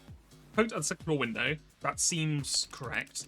Then I hear a sickening thump from above on the third floor where I knew my partner was. You drew your service weapon and rushed up the stairs. When you saw the defendant over the dead body, I was shocked that he was clearly injured and the sword was stuck. You turned to me with a dull shock. Oh! Ah! Into the forehead. Cool. We got him. Wanna bet? Ah! Sounds very brave, Officer Rogers, but that's physically impossible. How could you have knocked my client out with one strike to the forehead when it was the back of his head that was injured? Oh, what are you talking about? Yesterday, he had bruises across his entire body. An exaggeration that doesn't hold up to the scrutiny of his actual medical record. Largest wound found on the crown of the head. Huh. The crown, as in the top of the back of the head. The butt of a pistol leaves a surprisingly specific impression on the human body, Officer Rogers. I assume Dr. Sato is still in the building. Perhaps we should call her back and have her examine my client on the stand. Sosuke, you'll have to remove your shirt. To get my head checked, I also agree. That would be a waste of time, Your Honor. My theme song has kicked in. Councillor Morgan has taken advantage of some rather vague wording in the medical record to make her argument. Largest wound. But the fact is, the defendant was covered in various bruises all over his body when he was taken into custody, including on the front of his skull. She's not wrong. I still remember every ache. It's entirely possible that when Officer Rogers struck the defendant on the forehead, the blow was glancing, but still hard enough to knock the defendant backwards. And he had fallen backwards hard. He very easily could have sustained a large wound to the crown of his head. At the moment, he hit the ground. Respectfully, Your Honor, that's ultimately not something either the people nor the defense are experts on. But even... Oh, moving. God, that makes it more scary, more intimidating when it actually moves. But even if we were, neither of us can examine wounds that are no longer visible. Sosuke's injuries, they've mostly healed as of this morning. Hope that injection helped you sleep really well last night, Sosuke. Your Honor, as I see it, didn't also the prosecution give him the drug to help him heal his injuries? As I see it, either we can extend this trial indefinitely, with both the people and the defense buying in X-ray specialists and contusion analysts to argue back and forth about fracture lines, or we could accept the events more or less took place as the witness described. He hit the defendant on the head, and then the defendant fell backwards onto the floor. If the head wound's open to interpretation, then...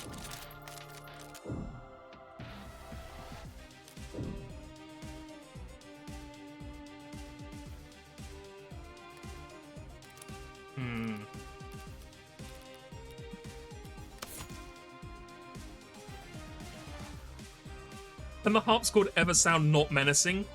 It has a very like aristocratic like vibe to it, doesn't it? Like a very like high blood, noble kind of I'm a better person than you kind of feel to it. Let's see. Blood from various sources across the anterior front of the body, numerous bones, slight laceration from the left hand, internal bleeding, numerous bruises in the front of the sphere, largest wound in the back.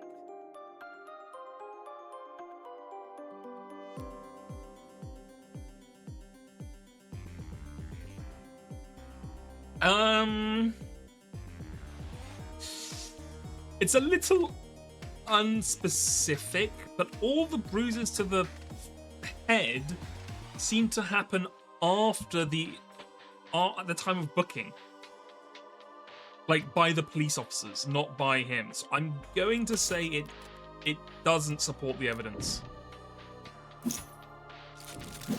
Forget expert witnesses. Let's all just look at the medical data with our own two peepers.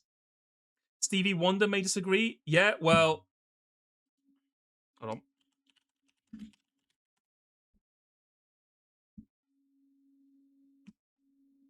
Fuck. Not gonna lie, I thought he was dead, and I was gonna say, so he's dead, so guess who won? But he's actually still alive. He's 75 years old. Respect to the man. What a banger. He made some great songs, that lad. Shout out to Stevie Wonder.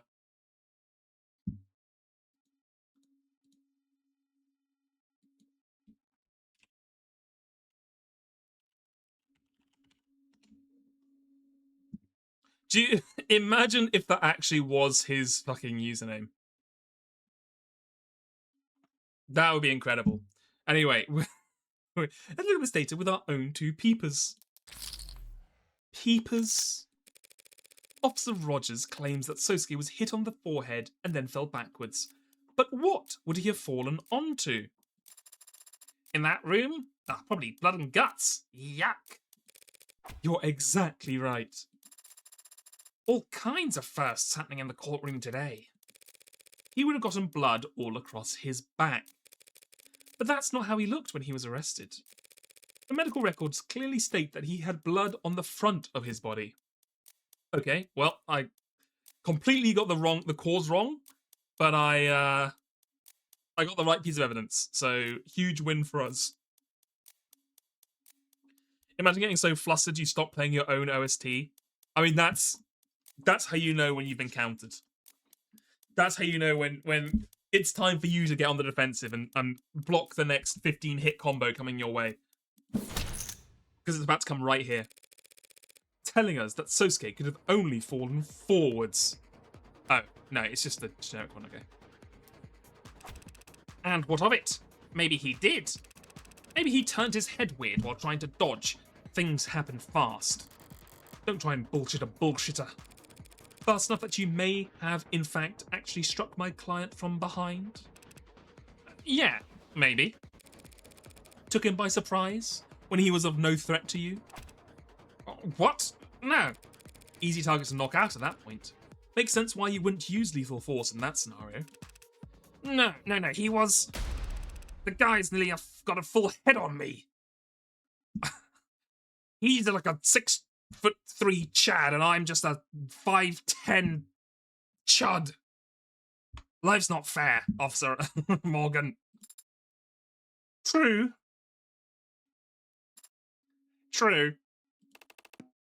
I don't deny it. Which makes it highly unlikely the witness could have simply hit him on the crown. If things happened as you say, and he had the element of surprise, he would have simply aimed for the easiest target possible. The one easiest to reach, the centre or the bottom of the skull. Not quite. Excuse me? I never said that my client was standing up when this happened. I don't know what it is about the Morgan's close-up. The Morgan close-up looks substantially more cartoonish than the Emma close-up. I think it's because her head is so big. And it, like with Emma, yeah, like Emma's head is more in proportion with her body, while Morgan has a fucking bobblehead. Look at the size of this fucking dome. You mean he was asleep? Morgan's just a better person. True. No. Considering that he was struck on the crown of his head, it is obvious at the time that Sosuke Ikuria was...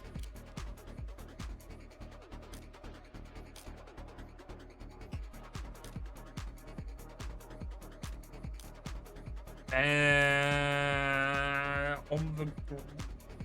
bent over? I'm trying to think. This is the top of the back of the head. You wouldn't... That seems like a weird thing to do if someone was on the ground. I think bent over.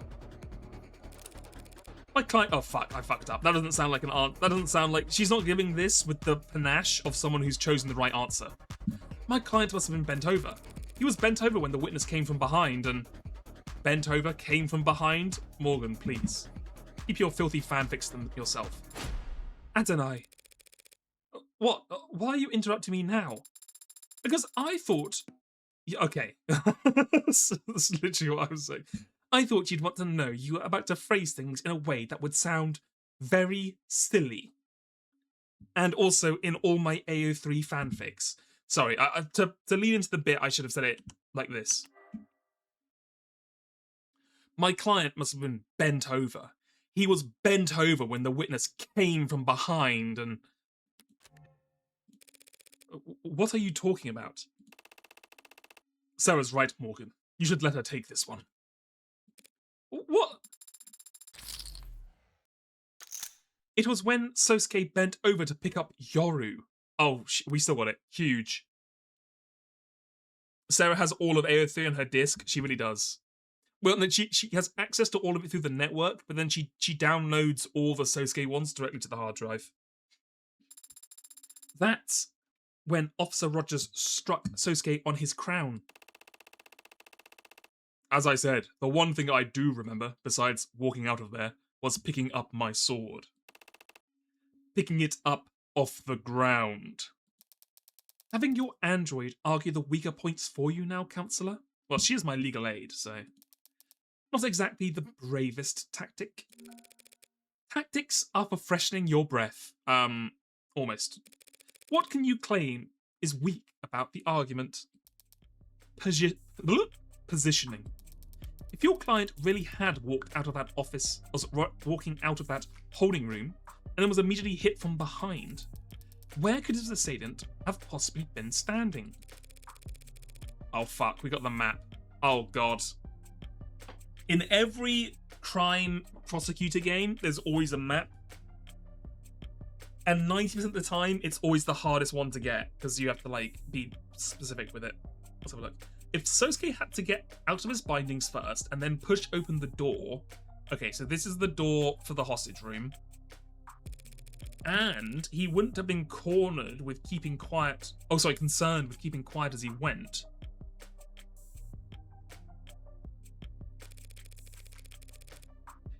There would have been plenty of time for someone to hear him rummaging around in there. Sorry, Silver, I realised you were just responding to my comment, but the chat makes it look like those two comments you said are related. Why is the pen I bought in middle school still works, but the one I bought 5 years ago is already dry, just like Danganronpa? Which, I was like, we played different games. Prove that it's prove it's the exact pixel, Morgan. And you will lose 10 chips every time you get it wrong. And figure out where they could hide. In the corner of the room here. That doesn't work. If that was the case, your client would have fallen face first here. And he was found here, okay. But instead he was apprehended here in the center of the room. Hey, makes sense to me. Zarkon RPG, thank you. Oh, sorry, that's thank you for the 15 stream streak. Thank you. Danganronpa 1 fanfic flourishing. Danganronpa 3 V3 fanfic dried up. Honestly, kind of true. Danganronpa 1 classic. Danganronpa 3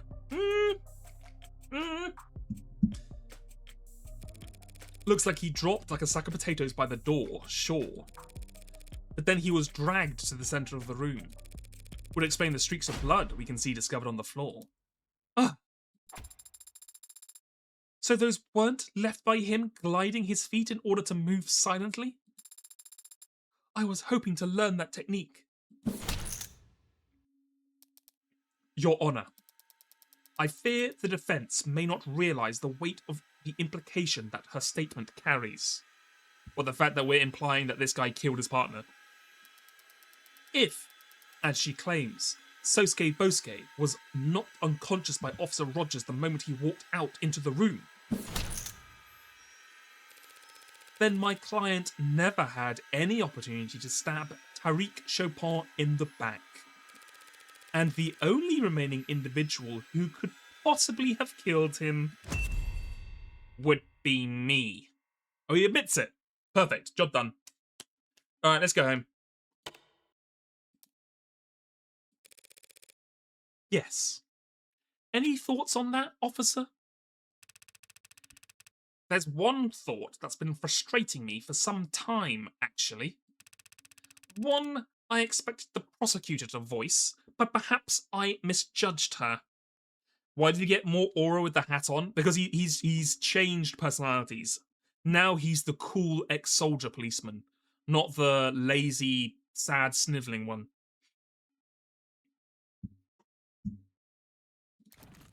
You what?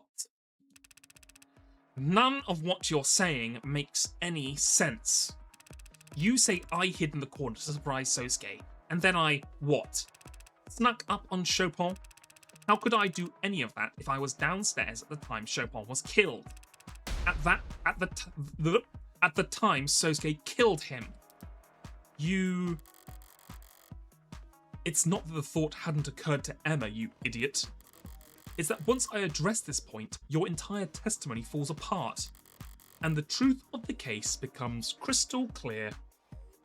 He is in his evil, sexy voice now, yes. He's the evil thing that Joe loves. Okay, but the thing is, technically this is slightly different, because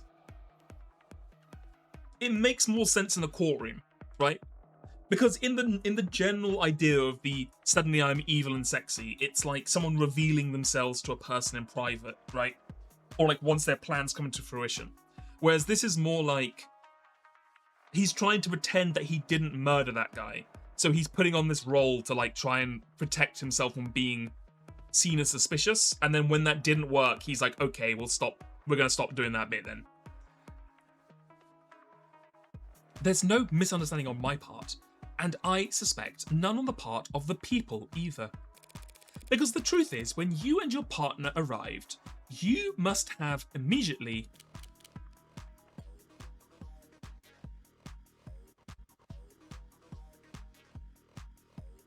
Oh, fuck.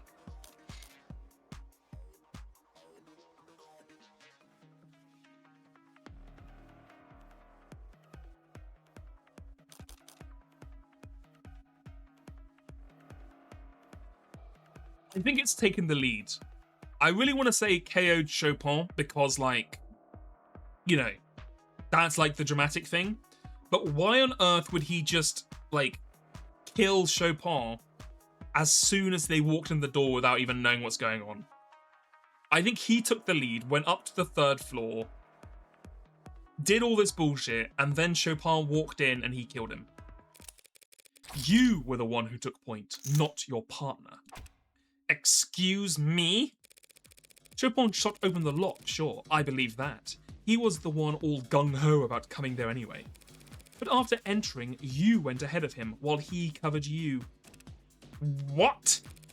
You already told us you wanted to stall, wait for backup. If Chopin charged forwards, you couldn't slow him down. But if you went first, you could go as slowly as you liked, and Chopin would be forced to match your pace.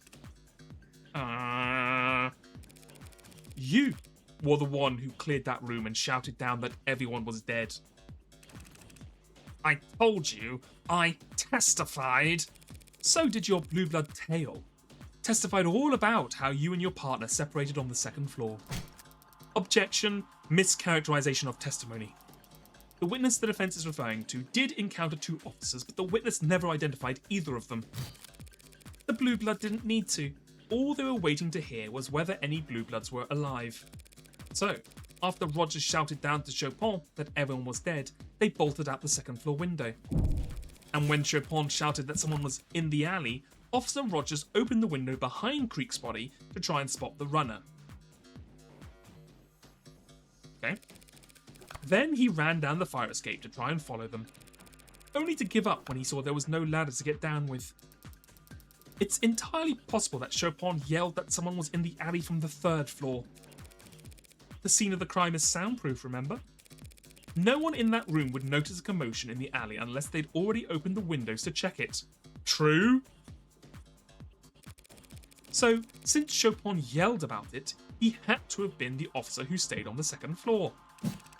This blue blood rat of yours just misheard. Or they're lying. There's no proof for any of this. Yes, there is, officer.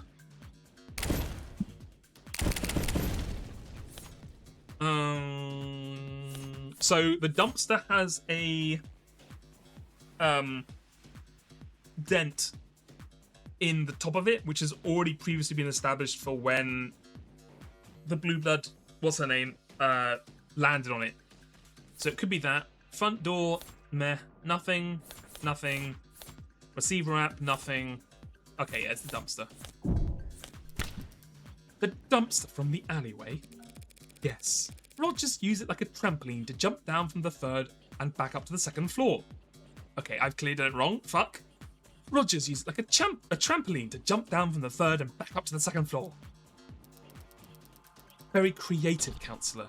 You may have a promising secondary career in children's literature after you're disbarred. At least there's a silver lining? Okay, well, that was fucking wrong. Okay.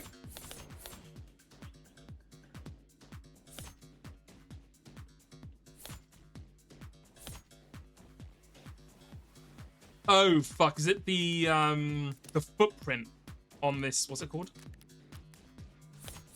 Scrap of paper.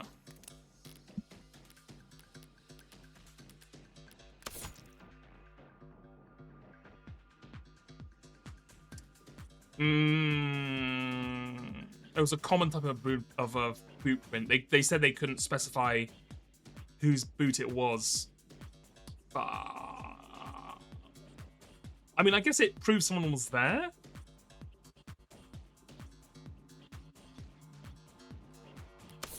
I can't imagine it's the front door. I can't imagine it's the knife, and it won't be the scrap of paper. That scrap of paper was found by the 2nd floor windowsill. But it's not just any scrap of paper. It matches the red ink documents that were found where the pod died. And it happens to have a partial boot print on it, proving that someone stomped from the crime scene down to the fire escape and into the second floor. That doesn't prove anything, Your Honor. Your own client could have left that boot print. My client was arrested barefoot, remember? You should. You did the arresting. Then maybe Chopin. If Chopin was the one who brought the scrap down from the third floor, that would put him behind you, meaning you couldn't have walked in on him being attacked by Sosuke. Gah! Counselor. Even if we accept that Rogers was on the third floor and then moved down to the second, the sequence you're describing ends with both officers reunited on the second floor, with neither of them dead. But obviously, Chopin did proceed to the third floor because that's where he was killed. So now we're back where we started. You're forgetting one key detail in this new sequence of events. At the time the officers reunited on the second floor, my client was already unconscious. Meaning the only person who had a chance to kill Officer Chopin was, in fact, none of this shit matters. This lawyer is trying to accuse me of killing my partner. That doesn't make any goddamn sense. Why would I do something like that? Depends. What? Depends where you live. Not uptown, I assume? What's it to you? Single bedroom? Yeah, whatever. Not great. Excuse me?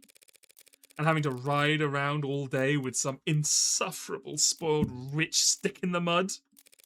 Knowing the whole time that your job, your whole goddamn police department, it was all just a bullet point on his resume. Counsel is badgering the witness in lieu of making an actual argument.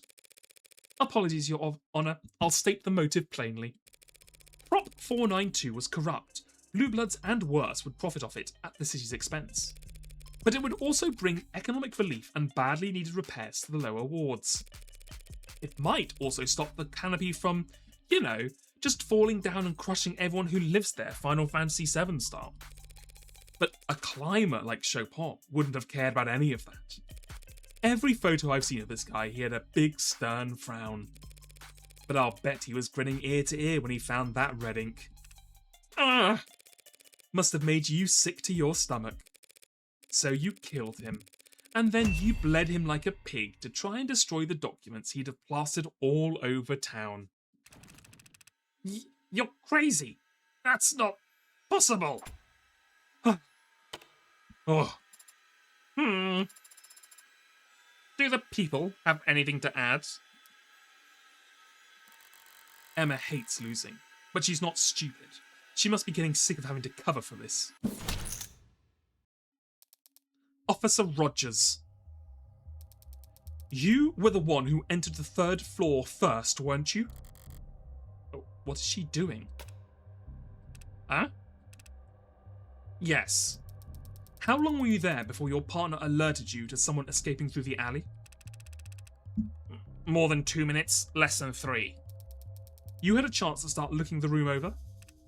Yes. And did you see anything as politically explosive as what the defense has described? No. Nothing of the sort. Your Honor, the witness is blatantly lying.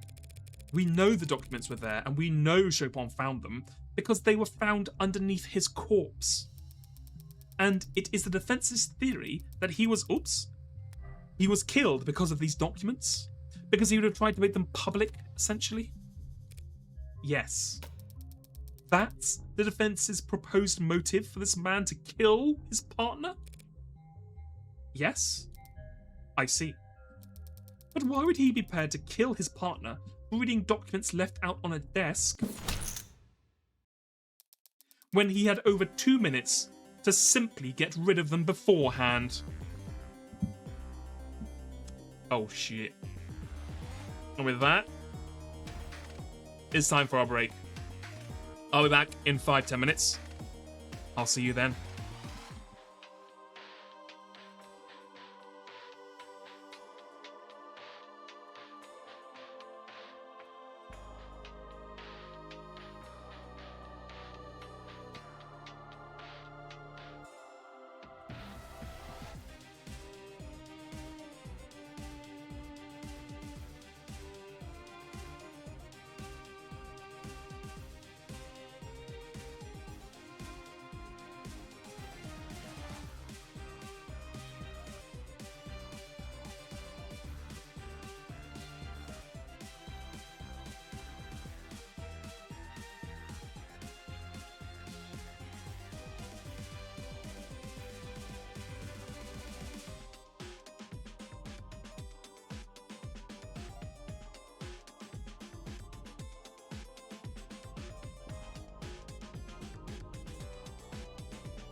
Alright, we're back.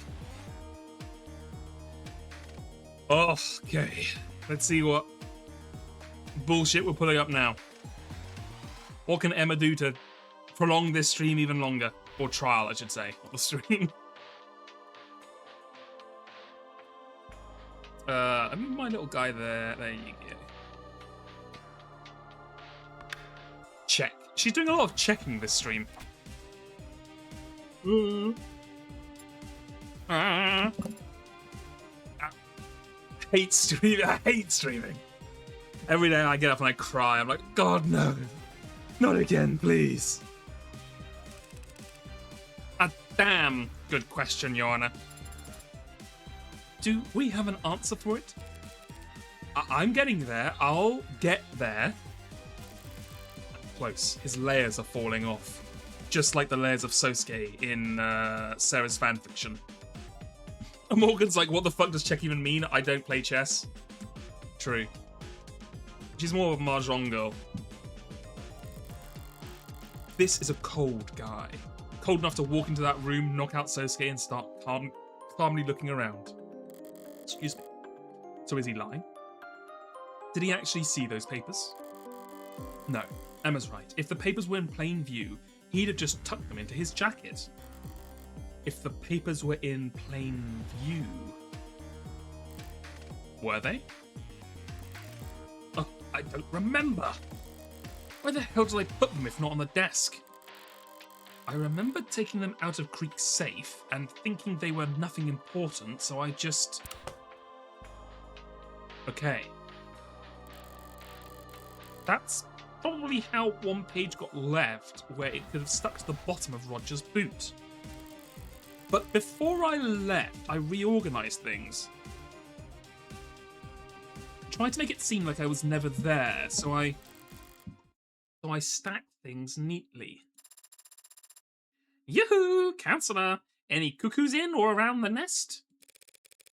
Pardon me, Your Honor, I was simply overthinking, to be honest. Officer Rogers didn't dispose of the red ink when he had the chance because he didn't notice the red ink. It's that simple. A simple answer to a simple question that simply doesn't measure up. If Officer Rogers didn't notice the red ink donks, fuck, the red ink donks, smoking those big donks, didn't notice the red ink dots in the 2 minutes he had at the scene, how did his partner discover them so quickly? Me when my lawyer remembers committing the crime? I mean, isn't that the perfect thing? If your lawyer actually committed the crime, then you didn't. So there's like a logical throughfare there. Although it does kind of mean that they would probably just let you take the guilty charge if you know, it meant revealing them instead. But, you know. Neither of them were looking for illicit government documents at the site of a gang shooting. Neither of them would want to start disturbing a crime scene when there were bodies and blood all around them. Correct. Rationally, neither officer would want to start making a mess of the scene. Something must have simply caught Officer Chopin's eye. Very bad luck on his part, as it turns out. You've got to be! What the hell are you talking about? What could it have been? Sounds like a tough question to answer, but there aren't as many possibilities to sift through as you might think, Your Honor. Because it would have to have been something that caught Officer Chopin's eye, yet not that of his partner. In other words, Sumari, something at the scene of the crime that Officer Rogers wouldn't recognize. Your Honor, this is pointless. If the officers knew this was the site of orca violence from the silent alarm, and there was blood and corpses all over the damn place, and if the red ink doinks, I said it again, fuck me, and if the red ink dots were not in plain sight amidst all that carnage, what could possibly have drawn Officer Chopin's attention to them? If I need to retrace Chopin's steps specifically, was there anything in the evidence record that he left a trace on?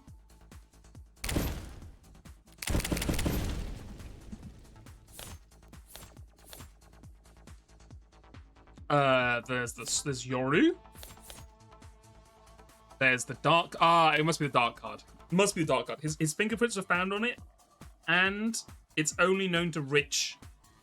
Oh fuck! It's only known to rich criminals.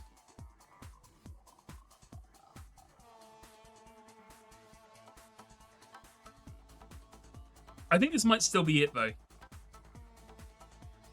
because the dark card has his prints on it, right?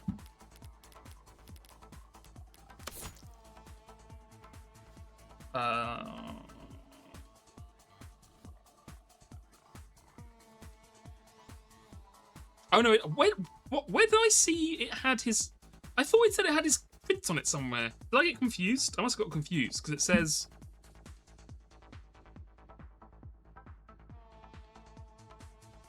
It says forensics showed all fingerprints have been wiped off it at some point. Physical card key, authentication, accessing funds. Without the fingerprints of the owner and the 24-digit passcode, the card alone is functionally useless. Wait. Forensics show that all fingerprints have been wiped off, recovered at the crime scene, stuck in the card reader of the datapad. Any reason? Why did I think it had his fingerprints on it?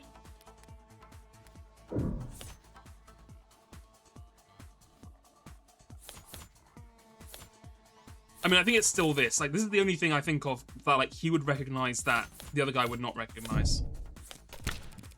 When Rogers first entered the crime scene, he must have seen Creek's datapad resting. Oh, it's the datapad has his fingers on it. Right, that was it, yes. Right?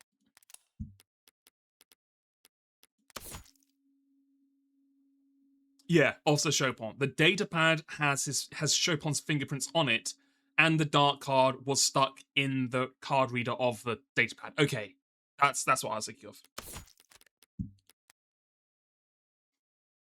He must have seen Creek's datapad resting on top of some papers. You think the red ink documents were beneath the datapad at the time? That might explain why Rogers didn't notice them, but that's only half an answer. Then how's this? It wasn't the datapad that drew Chopin's attention, Your Honor. It was the dark card that was stuck inside of it. Cheeky little wink. The dark card seems like little more than a fancy credit card to you or I. But if you're rich enough, it's an unmistakable sign of powerful forces at play. Exactly the kind of thing that would put a gleam in the eyes of the politically ambitious Officer Chopin. Right up to the moment he saw the bombshell hidden underneath the datapad. Your Honor, this is speculation. Chopin's prints were discovered on the datapad, Your Honor. We know he must have picked it up. And that datapad was found by police on the desk, so we know he must have put it down. I'm merely proposing that he didn't put it back down in the exact same spot. Just because this dark card happened... Hey, seriously. What the hell have you two been talking about? What the shit is a dark card?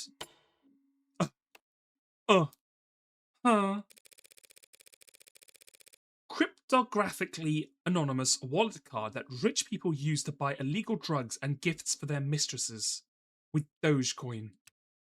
Not common knowledge, unless you ran in circles as high up as the city council. Oh. Yeah, you're right. I didn't know that. Never heard of it. Assumed you were being literal. It is a dark card. You know what? He's got a point. It is literally a dark card. Which I guess if you didn't know, it would sound really stupid that everyone's talking about it like that. Yeah, to be honest, it wouldn't surprise me. Chopin's going around picking up whatever he wanted at a crime scene without even radioing in first. Sounds about right. Bare hands, mouth breathing. Oh my god, he was a mouth breather. Guy was big on following the rules, just wasn't that good at remembering any of them. He's cracking. He's about to crack. Not me, though. I remember every rule. Follow them, too. Partner breaks a body cam? I request a new one. Let him use mine. Stop him getting sued by the next punk he bumps into. It was a real risk for him. He had money. People would sue him if they could. No one would want to try and sue Huey Rogers, only thing the judge could award them would be my own goddamn debts. I don't think I'm bad with money. Just bad with debts. Alright, buddy. Can never seem to get rid of the stuff. But even I'm not so stupid that I wouldn't wear gloves at a goddamn crime scene. You mean, obviously, Counselor. From the minute we pulled into that building until I was relieved from duty and sent home the next morning, I was wearing gloves. 3 stories in an alleyway, and I can swear on my parents' graves I didn't contaminate 1 millimeter of it. Didn't put my greasy fingerprints on the windows, the doors, the murder weapons. You would never know I was ever there. So you can say I did this or claim I did that. But the city's only ever going to hear that some Icarian bastard killed a bunch of blue blood punks, and that Tariq Chopin died a hero trying to save the day.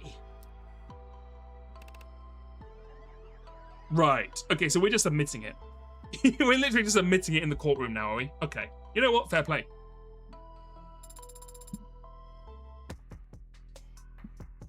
Adonai, is that true? Is that possible? After all this, is it possible that... But, jury, surely they can see... The jury will see what the adjutant decides they need to see in order to properly render their verdict. If the adjutant comes to the conclusion that a witness or a line of questioning would only serve to confuse the jury... 80! Your Honour! The jury... Give me a second to think here, girl. Blue blood and red ink. It's a nice pair. It is, isn't it? It's a fun little... I'm trying to build consensus, and basically everyone's mad. Especially her. Yeah, if you don't remember... She is an AI built up of like 13 other AIs who all have extremely conflicting moral belief systems. Which apparently makes the optimal unbiased judge. It sounds like the most insane thing in the world to do, but... You know, it's the cyber future. So, maybe the adjutant rules in our favour, and maybe the jury sees things our way. There are no guarantees. After all that, it's just... comes down to a gamble. Always does. Yeah. But you still get a chance to sculpt your hand.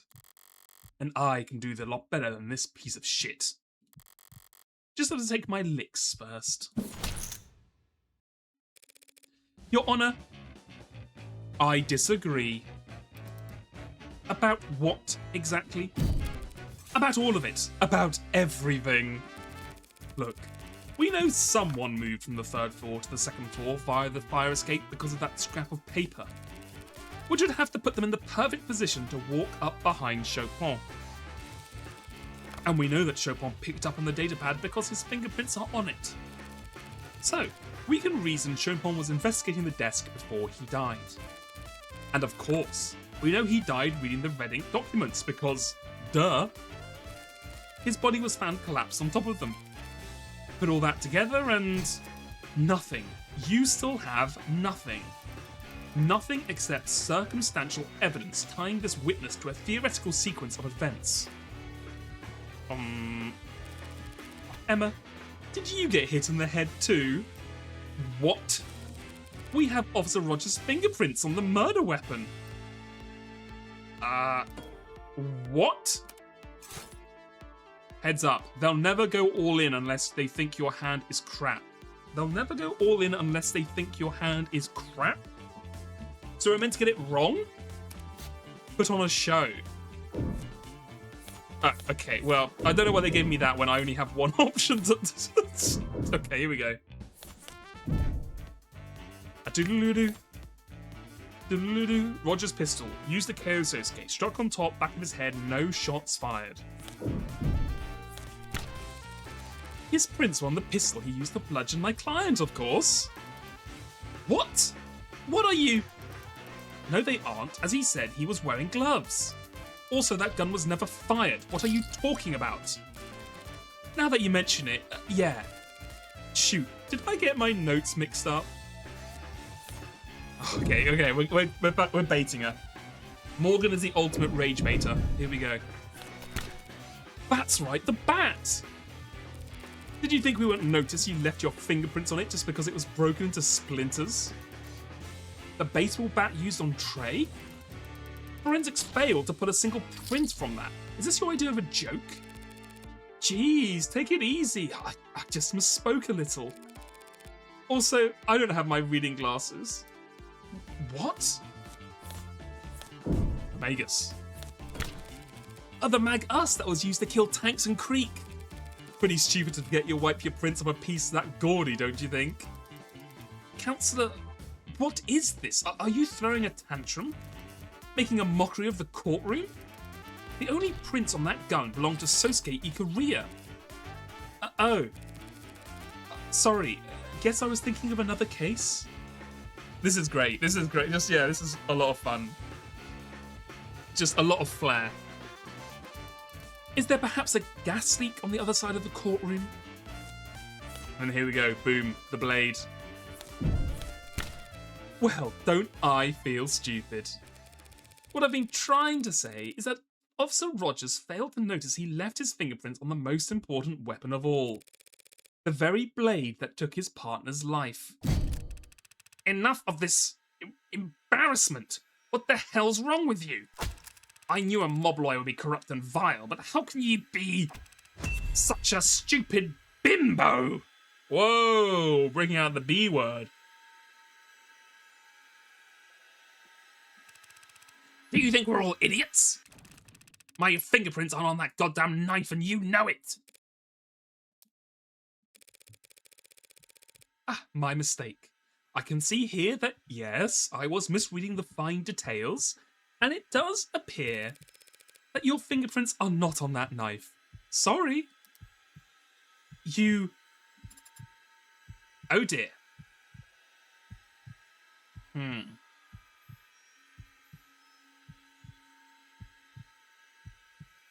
Okay, is it the fact that his fingerprints are explicitly not on the knife? And if Sosuke was knocked out at the time,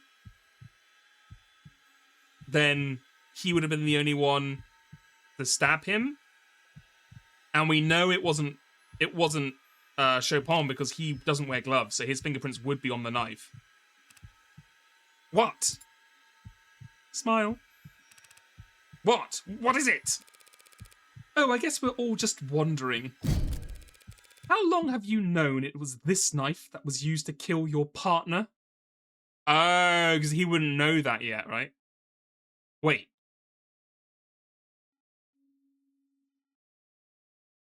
The professional rage baiter, exactly. Boom. What? Confused. So are these two. Because like you, neither of them were in the courtroom when Dr. Sato updated her autopsy report. Did Gumfuck not tell you? The autopsy report has been... updated. So I knew Chopin was killed with a knife. And the people knew that Chopin was killed with a knife. But how did you know that? I can't believe we got to reverse autopsy update the other way around. The classic, I didn't say it was poison maneuver. It really was. I didn't mention the murder. How did you know? Classic. There must have been 50 cops in here when that doctor... Far fewer than 50, actually. More like 0. We had already emptied the courtroom by then, a courtesy we extended to a blue blood witness. You... some blue blood rat. You crazy harpy, trying to trick me at the last second? You think I walked in here unprepared? No, of course not. She, right there, Rockford, the prosecutor. Before I took the stand, she told me all about the knife. Ah. So that's your plan. Right, Rockford? Before I came out here, didn't you? Always great to reveal a full house and rake in the pot. It's even better to reveal a handful of shit you bluffed your way to victory with. Okay, Emma, are you gonna be a dirty prosecutor, or are you gonna be The good, honest, upstanding citizen we all know you to be. Say something already! Just say it!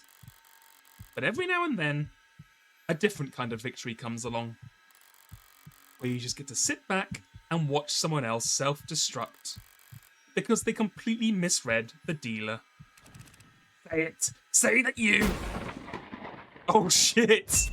Shut up! She's got her own lightning bolt. What? Just shut up! Is that so hard? Are my instructions unclear? Do you need me to salute you first? Stop talking. You are completely, utterly, 100% guilty. Damn, look at this pose.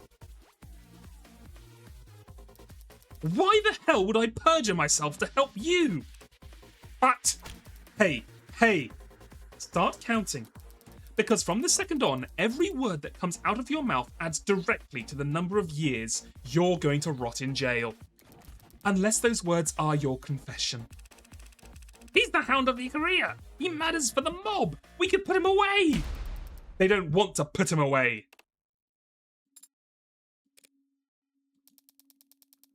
Not for your crime. Not for murdering the son of 2 city councilmen. Have you lost your goddamn mind? But he's a murderer. Well, not all murderers are created equally. Well, not all murderers are hunted equally. Ooh. Neobility assassinating each other? Let it ride. Keeps them divided. Orcas fighting in the lower wards? Let them sort it out. Keeps their numbers down. A monster shoots 6 women in the heart and leaves no evidence behind? Call us back when he kills someone important.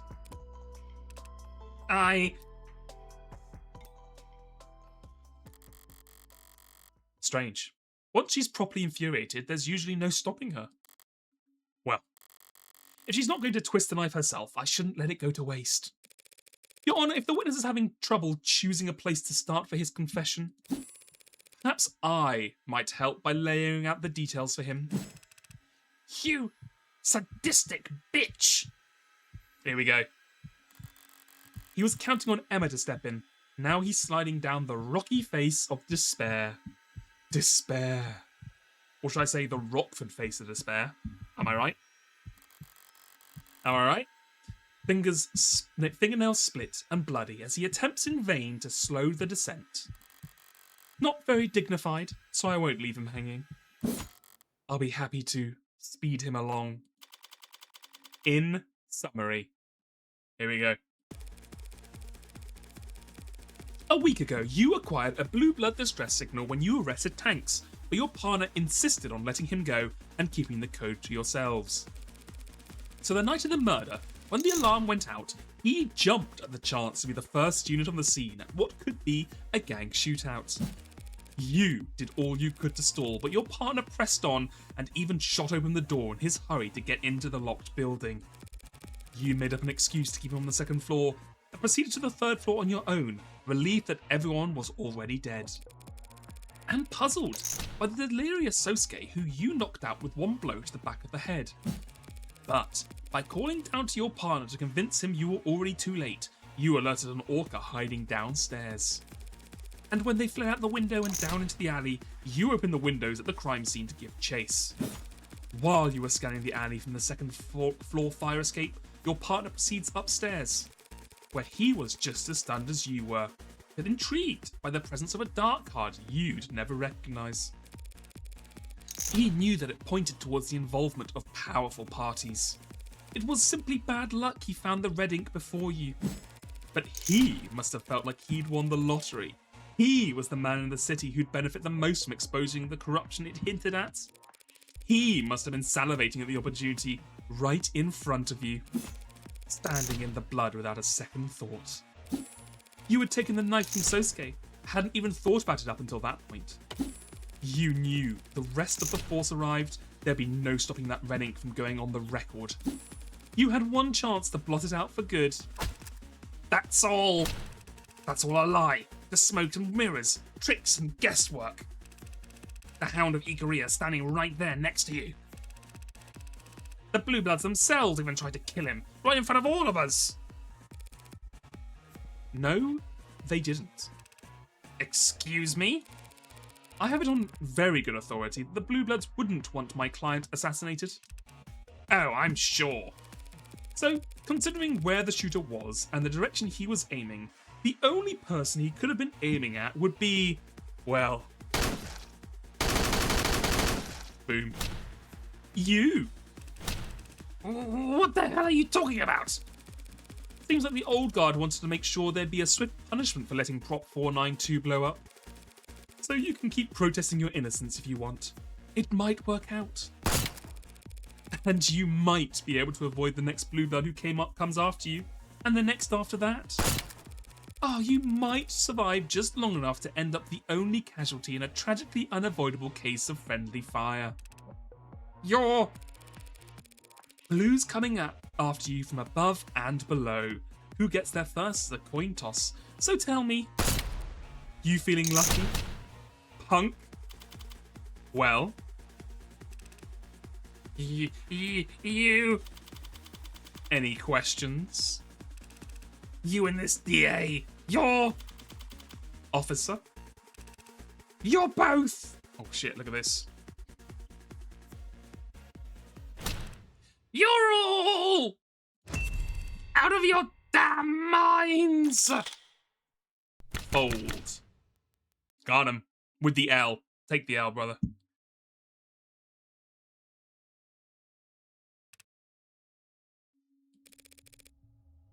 Do you work for the Blue Bloods? Cinema. Never thought of it that way. Even back when I was a kid, I thought they were just another institution. Like a neighborhood watch. People looking out for each other. Everyone's parents off working or enlisted or in jail for civil disobedience. Whole neighborhoods that cops, medics, goddamn firemen wouldn't step foot in.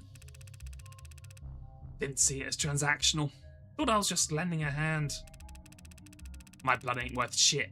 I wasn't useful enough to be a young blood, not good looking enough to be a host. But I kept going to school, they helped me pay for it. And because it was, in fact, transactional, they expected to get something in return. Police Academy, their man on the inside. Wasn't as exciting as it sounds. I made sure it wasn't. The scores sucked, aptitude sucked, clumsy and boring. I made sure no one would want to give me anything important to do. Valuable enough that the Blue Bloods wouldn't out me, not valuable enough that the cops would give me anything worth passing on. The world's worst double agent. So bad at his job he'd never be expected to double-cross anyone. Aww. What do you think, everyone? This case could only be solved by the brain of Morgan. Imagine the look on my face when my reputation for nothingness gets me paired up with the worst babysitting job on the force. Tariq Chopin. The case is going very well. In fact, dare I call it cinema. We were perfectly matched in a way. I didn't want to be near nothing, and nobody wanted to let him near anything. Nothing dangerous enough to get him hurt, nothing real enough that he'd go blabbing to his dads. We went around to schools. Those are the jobs we'd get. Building security? Morning assemblies. Telling the kids what cops do. Here's how to call for help. We were a goddamn joke. There are worse things to be. You think I don't know that? You think I gave a shit that kids were laughing at us in the back of the class? He looks so fucking dopey with the hat on here, though.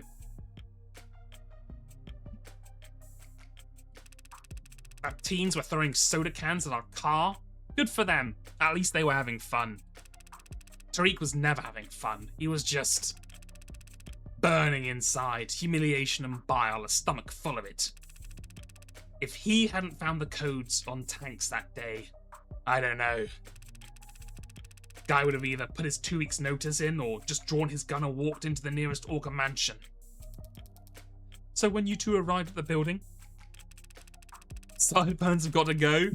The sideburns are pretty hardcore, especially with this, like, bit here where he cuts them and then they come back here. Happened like the defense attorney said. I told Chopin about some bullshit about smelling contraband on the second floor. He started poking around. And I went straight to the third floor because that's where the bosses would hang out back when I was a kid, when they give us our spare change to buy their groceries and pick up their laundry. Never met this creek or this pod in my life when we stopped Anchor Tan. Until we stopped Anchor Tan. Different gens. And I'd never seen anything like the bloodbath in that room. Every time they draw this man, they draw him different and more pathetic. All 4 of the pod were dead when I got there. Believe me, don't believe me. I ain't no Hound of Ikaria, and I don't think even he could have done that either. Considering how he stumbled out of that water closet like a bloody water balloon. I did whack him on the back of the head, but my hand to God, I'm not convinced it did anything. Face down, in the blood, out like that. Couldn't have woke him up with a nuke. When the Hound dropped, I searched him, followed protocol. Found that knife in his hand. I called down, said everyone was dead. That blue blood bolted. Tariq called after them. And yeah, I opened the window and tried to follow. I guess Tariq didn't know the ladder was out. Figured I would chase him down, because by the time I stepped back inside, he was upstairs. And I walked up those stairs expecting him to be puking, crying, shaking, I don't know. Instead, he starts yelling down, happy, ecstatic. He can't believe this. Scoop of the century. And I realise I know what he's talking about. Your Blue Blood superiors that you know about Prop 492? Lots of people knew about Prop 492. Even non-blooded civvies. Nothing wrong with any of that, as long as it stayed a rumour. So long as the state didn't know we knew where the pillars were going to be built. It was a nice thing, believe it or not. People in the lower wards whispering about big money coming in. A little excitement to look forward to. Tariq was excited too. Look how evil they made him look. He's so fucking evil. All he could see was forward. Barely reading the words in front of his eyes. Not giving a shit about anything behind him. Not caring about what he was trampling over. I didn't plan on doing anything, if that matters. If you care. I tell you, he looks more pathetic every time, but he is about to lose it. You can see the eye twitching. I was moving slow, but I wasn't trying to hide. I just... After taking off the Hound, I still had that knife. That goddamn knife in my hand.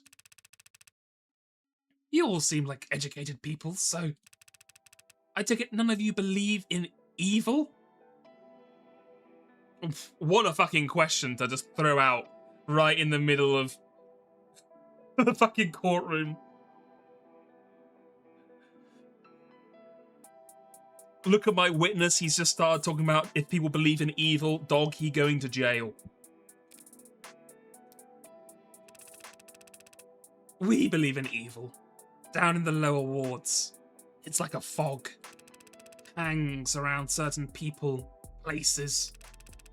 And it poured off that knife like a water fountain. An evil water fountain. The devil made you do it? The of the devil made you do it? Credits roll. Haven't heard that one in a while. If it wasn't for that dark card being there. You know, Tariq told me once, said he wanted to become mayor. I just did this stupid fake laugh and told him he had my vote. I don't know why I did that. I shouldn't have done that. Laughed at him? Shouldn't have lied to him.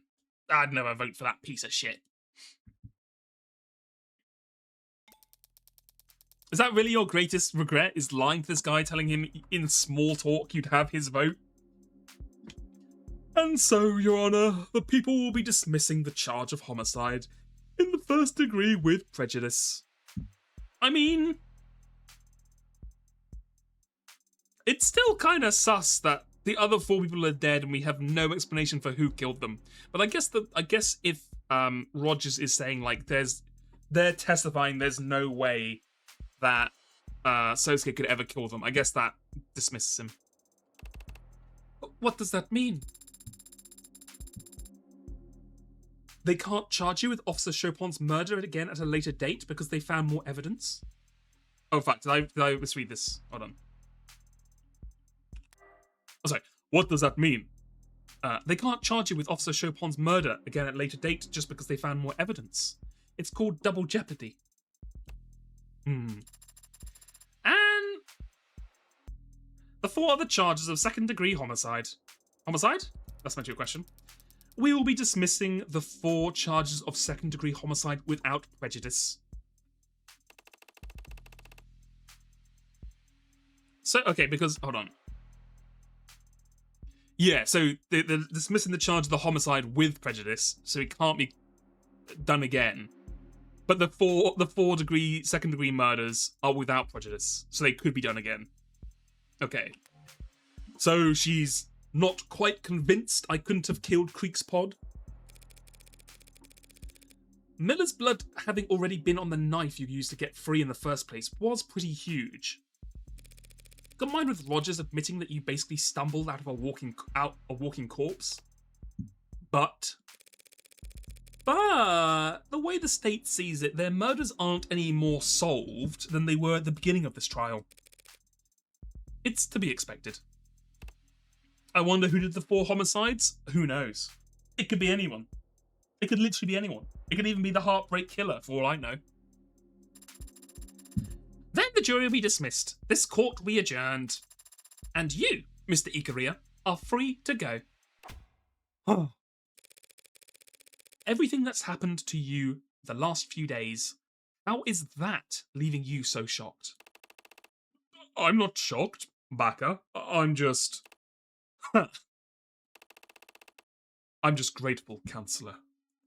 You have my... Your Honour, is there perhaps something else you wanted to say? Well, if you insist. I guess, for some reason, even though the jury's been dismissed and it's actually their job to do this part and the charges were dropped, I have this strong, overwhelming urge to say, not guilty. Hey, confetti court. Where's the confetti? No, that needs to be much bigger. Say, over the full size of the screen, Ace Attorney style. Maybe, I cast ye innocent. No, that sounds dumb. The Heartbreak Killer wouldn't kill a non-binary person. She is woke. Surely the wokest thing to do is not discriminate based on, like, people's genders or like, whatever they perceive themselves as. Surely the most woke serial killer wouldn't see, like, colour or gender. You know what I'm saying? State building. Floor 48. True, maybe you're the problem. Maybe you need to go to court. You ever thought about that? So, how do you plan on celebrating? I don't know.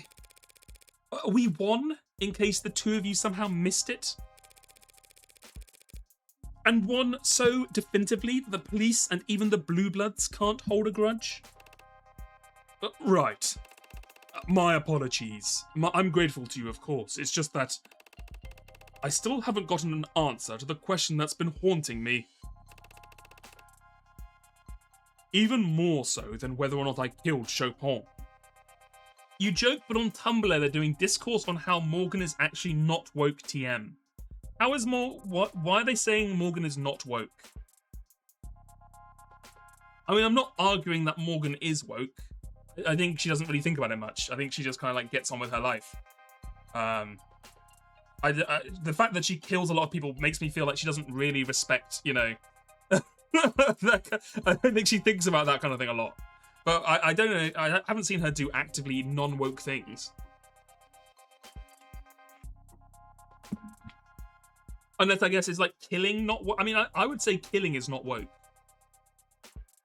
It's kind of like a complete, you know, like the worst thing you can ever do to a person. Yeah, you know what? That's probably true. I agree murder is not woke. And as such... look. We're getting a bit controversial here. But personally, I condemn murder. You know... Not a huge fan of murdering, ending other people's lives.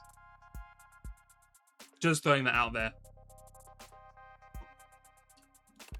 Someone slaughtered Creek's entire pod. Then they had my life in the palm of their hand and framed you, Sosuke. I don't think they were doing you any favors.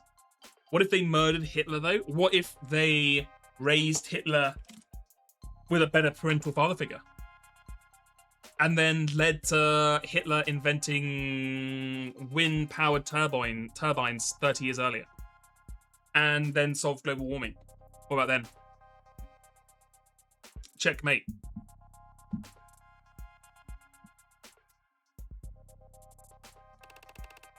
And yet they did. They let me live. Okay, liberal. Look. Has anyone else seen that clip that's going around recently of fucking that piece of shit, what's his name, Alex Jones? Doing that liberal thing going around. I can't get it out of my head. It's so funny to me. Hold on, I gotta find it.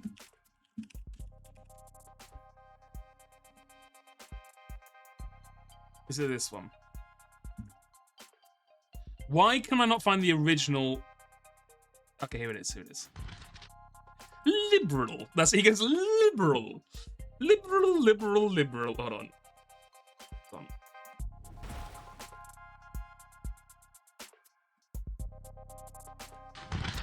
Liberal. Happy fun, la la la. Human smuggling, fentanyl deaths. Forced government euthanasia, chopping up. That's what I think. Anytime you say liberal now, that's all I think of. Is him going liberal. Like the way he fucking puts that on. The little liberal. Liberal. Sound like the fucking Joker. Liberal. I don't know. It really gets me. I don't know why. And yet they did. They let me live. It feels strange owing everything to someone so unknowable. It's so Basil faulty. Exactly. It's just such a comedic thing to say. Like just responding to someone and go liberal. They're so unknowable. I mean, Sosuke, they could be anyone. They could be standing right in front of you right now and you wouldn't even know. Well, you'll have plenty of time to think on it, spending the rest of your life hiding your head in the sand. Ignoring the vast riches that sit untapped in a savings account across the sea. Atenai, he's made his stance quite clear. I don't intend to hide, Morgan. The Blue Bloods can try whatever they like. And they can find me standing right where I've always stood. Protecting my family.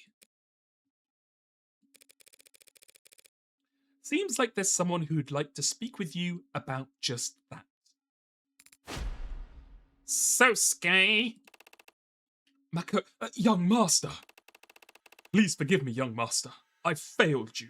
Repeatedly. I'll accept any punishment.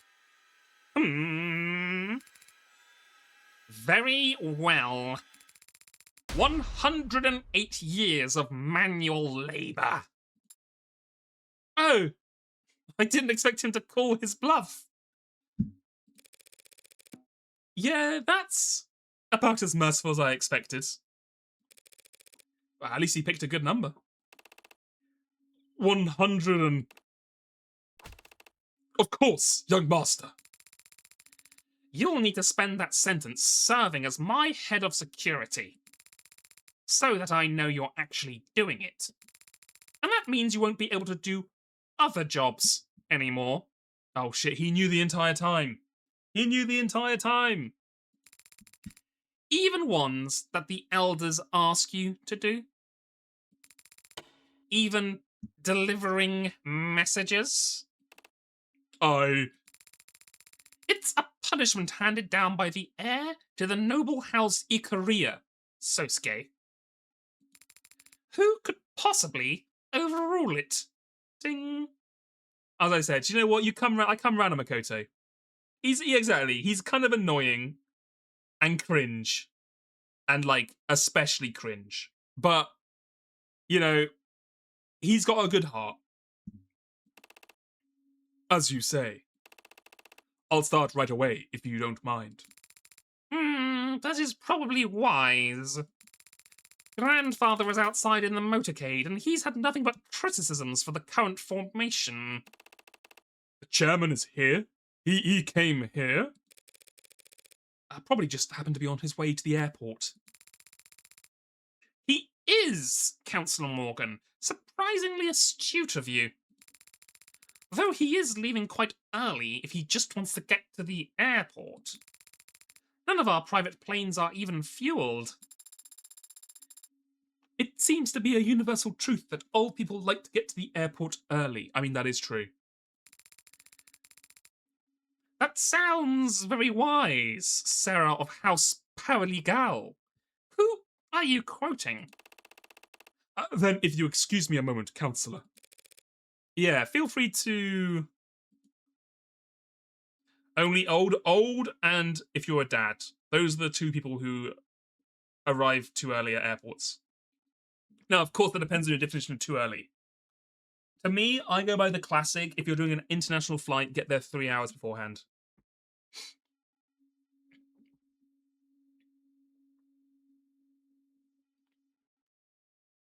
Twitch put the early to airport line on loop for you. That's to curse you because you work in an airport. Take Sarah with you. Pardon? If you don't let her look at your tattoo now, I'll never hear the end of it. Whooshing! Her eyes, she is locked in. She is ready to see that tattoo. Huh. Yes, well, that's...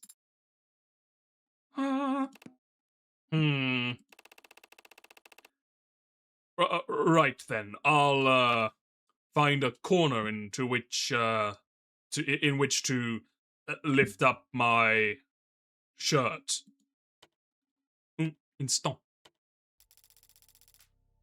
Congratulations, Counselor. You succeeded on all fronts. Thanks. Not satisfied? Makoto seems to be in a good mood. If you ask him for your a bonus now, shouldn't I just negotiate with my employer directly? Huh. You're the one who hired me, aren't you? Pushes up Persona 4 glasses, who could say? At the very least, you're the one who put my name forward to Makoto. It's easy to see, looking back. You're the only one who's acted in Sosuke's interest this entire time. Who isn't a child. And what of it? Why me? Why does it matter? Because I value my privacy. I would like to know, I want to know why a woman with your resources would put an ant like me under her magnifying glass. Please pull a fucking twist and be like, well, because I know you're the heartbreak killer. Or like, I knew you killed those people. So therefore I know you would be able to find out the truth or something. Give me like a huge twist reveal right at the end. Such cruel metaphors you employ. Someone who values their privacy that much should, in future, avoid directly confronting the board of multinational corporations. Okay, you know what? That does make sense. That does make sense. Like, we did, like, directly confront one of the biggest companies in the world and tell them, like, fuck you, let me do my thing. Silver, do you... I know you work in money exchange. Do they have, like, employer discount?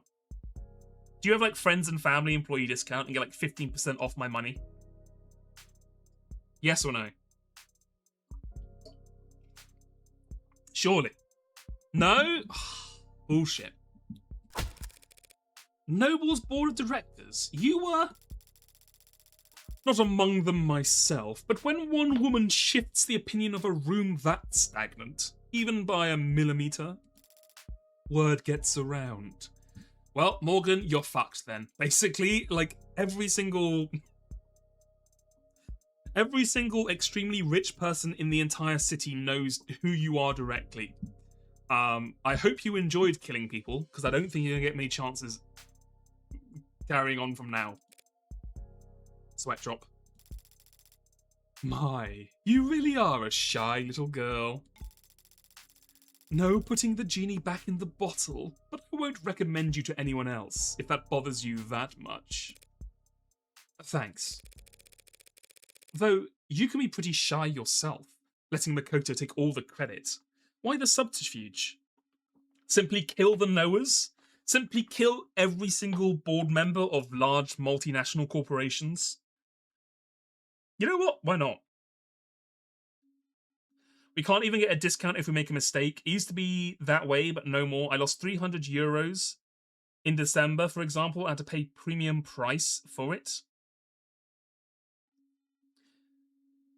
Wait, like, you lost 300 euros, like, from your job and had to pay for it yourself? Like, out of your own paycheck?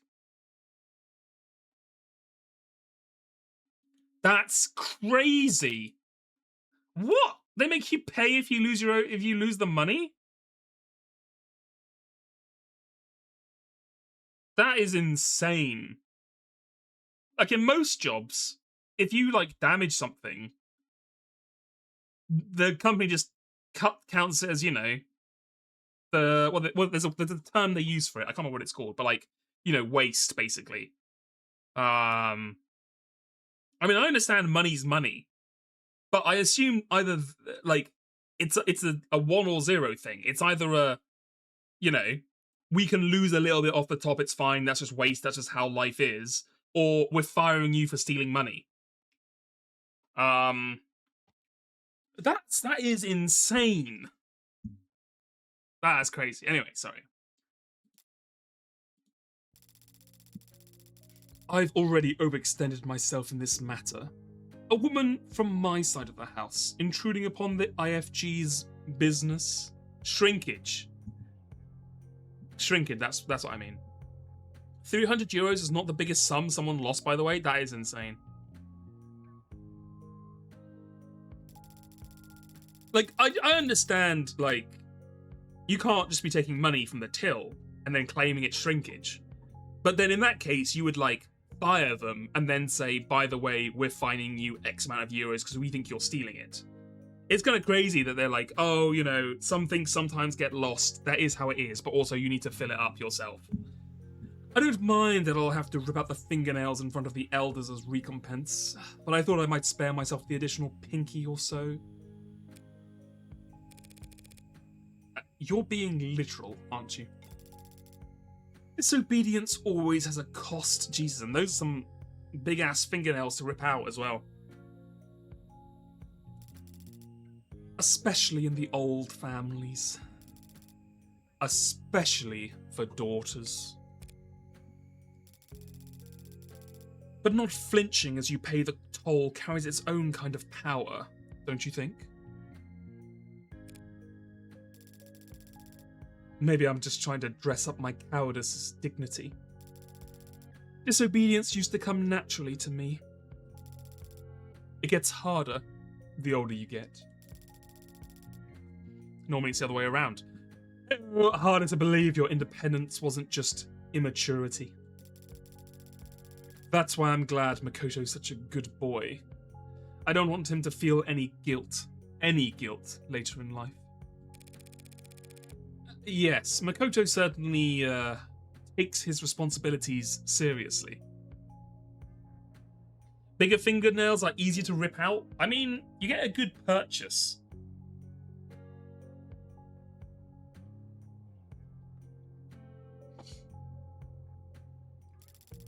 was sorry, I was just looking at my own fingernails. I was envisioning it.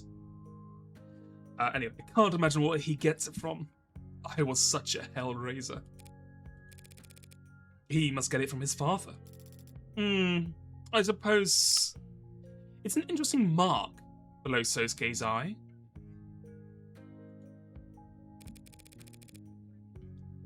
Uh-oh.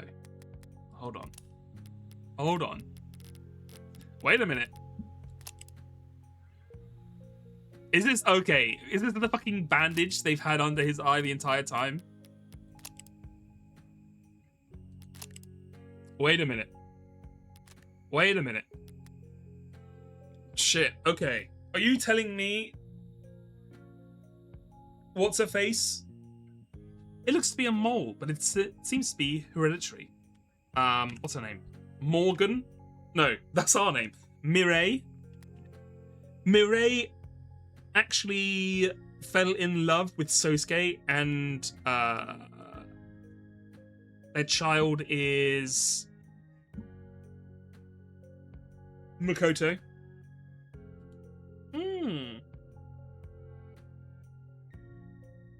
Wait, but who do people think? I guess Makoto's dad never... They never really talk about him, right? Yeah. Does Makoto know that Sosuke's his father? Oh yeah, look.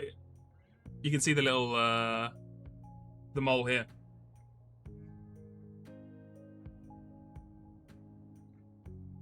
So Makoto is the Little Lord. I knew it all along. Oh, you're right. It's the double twist. They're both Little Lords. Wait a minute.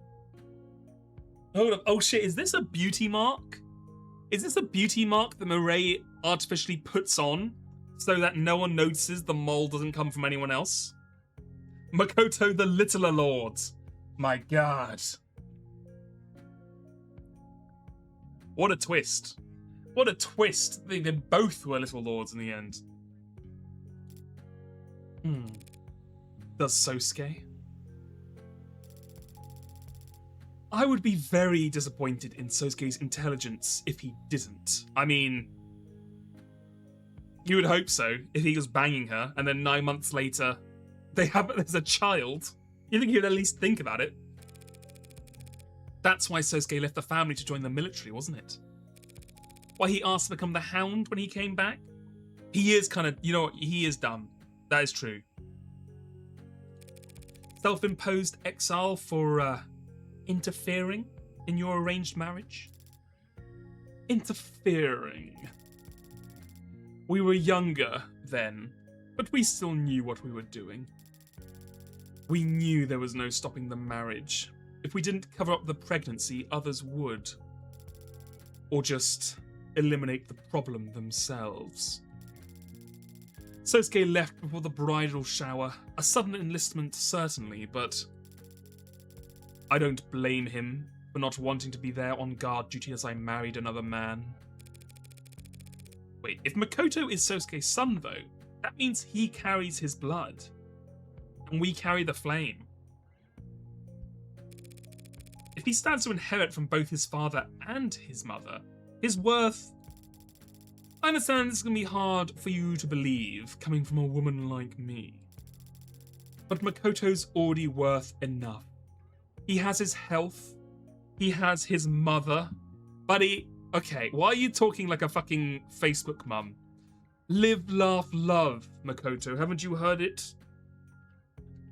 Money isn't everything. And his father will always be close by. Every moment we shared as a family is worth its weight in gold.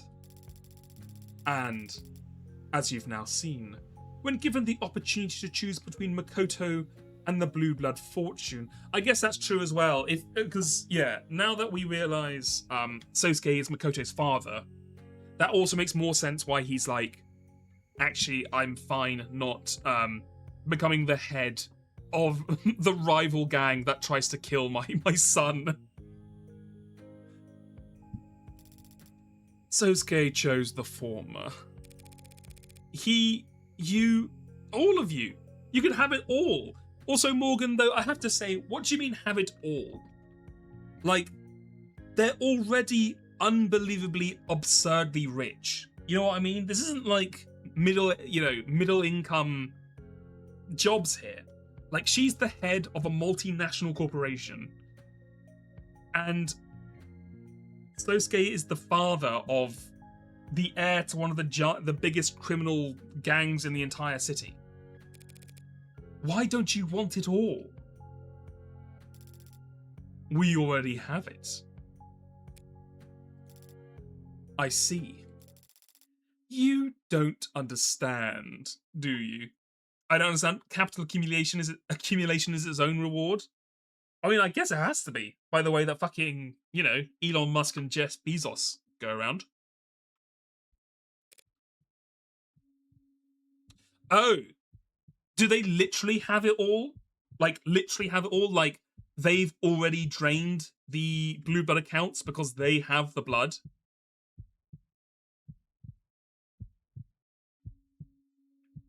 I mean, that makes sense, right?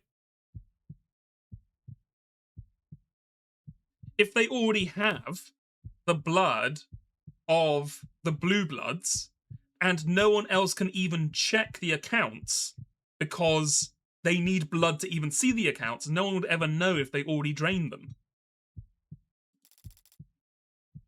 I hope you do someday. Oh, okay, no, maybe it's more actually just like, we all have it all because of love and friendship and we're also extremely rich.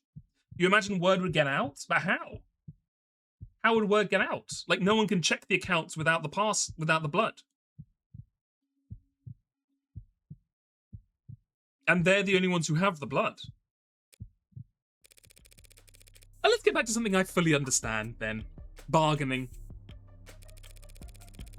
One blood test from Makoto could split your precious house right down the middle. Your husband will be infuriated, assuming he has a pulse, and whatever connections you married him for will burn up in seconds. So, unless you guarantee me that I'm free to turn down any job... Fucking... Monokuma? Don't make unnecessary threats, counselor. It makes you look weak. Take it with someone with experience. You're always free to leave the house. But if you find yourself slinking back, don't be too hard on yourself about it. You see, the writers really loved these characters, so they're going to make sure they turn up again in episodes 3, 4, and 5. So no matter what your choice is, inevitably they will slink back into the storyline at some point. It's just what the house does. Now, would you excuse me? Sosuke seems to have satisfied your companion's curiosity for the time being, and it's very rare for him to have any time to himself. Wait, she looks so sad. Why does she look so sad? You don't understand, do you? Oh, is this sad because, like, she doesn't understand the concept of, like, love, basically? She doesn't understand the concept of, like, love and connection fulfilling the idea of not, like, endless ambition. Oh, well. Look who turns up as soon as Morgan's thinking about not understanding love. Well. Councillor Morgan. Wait, it's all Umineko? Always has been. Didn't you hear the harpsichord song? Always has been. Emma. What's that look for? Speak of the... Wait a minute. So that's 2 wins for you now, isn't it? After Rogers went nuts and perjured himself all over the place, you're calling that shitstorm a win? It definitely wasn't a loss. You're ridiculous. Thanks, by the way, for letting things play out as long as they did. I imagine you wanted to put the brakes on things a number of times back there. But now that it's all out, my client won't be getting knifed by cops or blue bloods. At least for anything he didn't do. At least not for anything he didn't do. You think I was happy to let the Hound of Ikaria walk out of my courtroom? Baka? Your courtroom? Oh, I'll have to have a word with the adjutant. Please don't. But yes, I had my doubts. The OC unit has been getting a number of odd reports in the last 24 hours, truth be told. What do you mean? Bursts of anonymous tips about figures in red being spotted around Creek's place before and after the killings. That's true, there was that orphan child. That orphan child who called us Red Hood. Figures in red? That's right. Oh shit, do you think Morgan wears red because she has red hair? So if anyone talks about seeing red, they can blame it on the clothes and not pin it down to her hair? Because obviously having red hair is a lot more unique than wearing red clothes.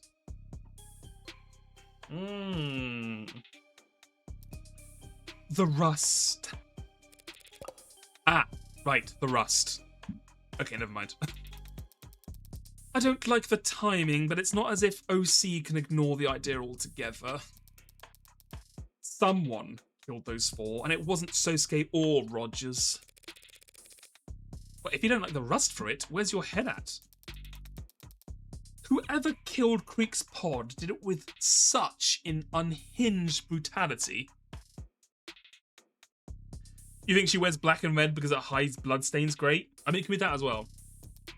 And yet, it was executed with precision so cold-blooded, they managed to virtually erase their presence on the scene afterwards. You don't think it was HBK? Yeah. Tanks and Creek were both shot from fairly close range and near enough to their solar plexuses. I suppose. These original characters seem pretty powerful. Yeah, these are all her DeviantArt OC she's talking about.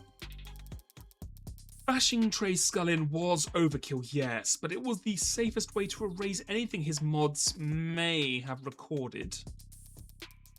And even if it was an afterthought, that overcorrection is in line with perfectionism interrupted by... Bah! Forget it. I'm seeing things that aren't there.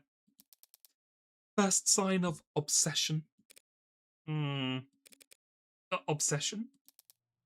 I'm jealous. You seem like you never let anything get to you. It's unpleasant, you know, feeling like you're possessed by something or someone. Well, if it was that easy to wrest control back, it wouldn't be an obsession. The toxic Yuri alarm is going off like crazy. Emma can aura farm all you want, I still won't like you. You don't like Emma? Aw, she's just a little guy. Just doing what's best. Just puppy love. Oh, that's me. Gonna take this call. See you around, Morgan. Yeah, see you around. Just don't get telling anyone that was a win, or I'll have you arrested for spreading misinformation. Well, we can't have that. Okay, Morgan. I fulfilled my obligation to Sarah now, so now you can buy me a goddamn drink.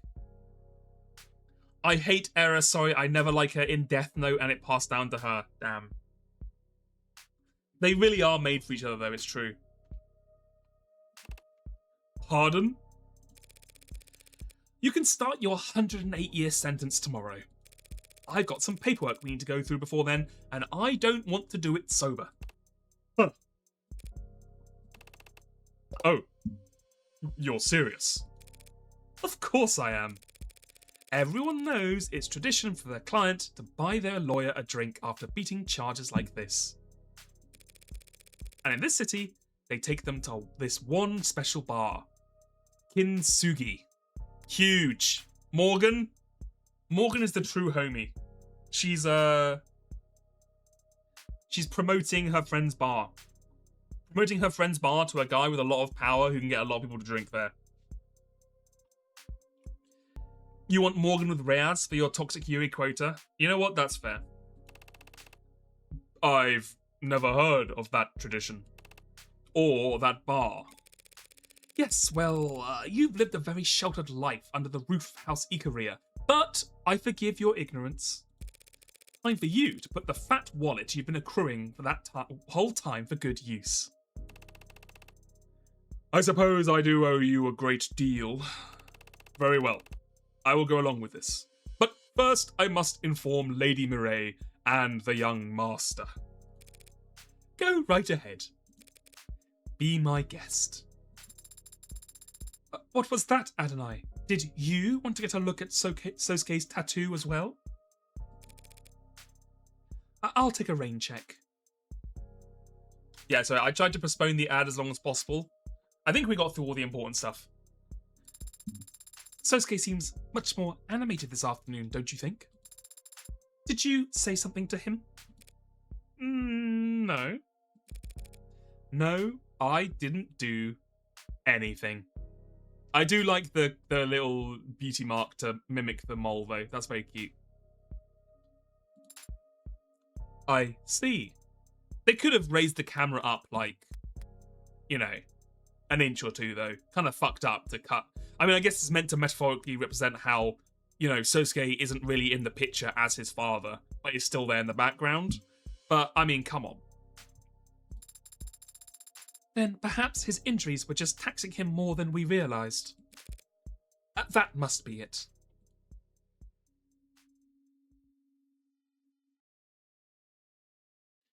It had been threatening to rain all day.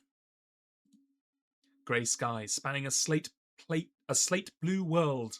It was cold, and all the heaters were humming in their rush to overcorrect for it. At 3 o'clock, raindrops started hitting the windowsills. Not a problem. She had her umbrella. At 3:15, the adults started leaning back in their chairs. Watches and phones were being checked. They were preparing to leave. At 3:24, another topic is brought up. The gathering resigns themselves to a continuation. It's 3:45 by the time the girl is able to excuse herself. She has 15 minutes to get back to school. Hardly impossible on foot, if she hurried, but she could have asked to been driven there. For some reason, the thought never crossed her mind. She hesitates at the door. She left her umbrella behind, back upstairs. It's not like her to be so absent-minded. The smart thing to do would be to go back up and get it. It's 3:49. At 3:51, she is jogging, a non-committal yet still undignified rush. When she sees the time on her phone roll over to 3:52, she starts to run. She hates running. A small part of her considers sending a text. She'd never been the one to text first. Come to think of it, she'd never been the one to text second. She only had one number in her phone's contacts after all. At 3:56, the school's gates are in sight. Her eyes had been straining to see them, and the piece of toast in her mouth had been wobbling up and down furiously. She wasn't looking down. She actually ran into someone? Oh my fucking god. Her knee stung in a shallow, sharp way. The palms of her hands were embedded with specks of gravel when she caught herself. Rain, diluted blood, ran faintly down her leg as she dripped water into the mundanely tiled floors of the hallway. At 3:59, she pauses to at least catch her breath before sliding the door open. Okay, she just fell over. If her heart hadn't been beating so loudly in her ears, she would have easily heard the voices behind it.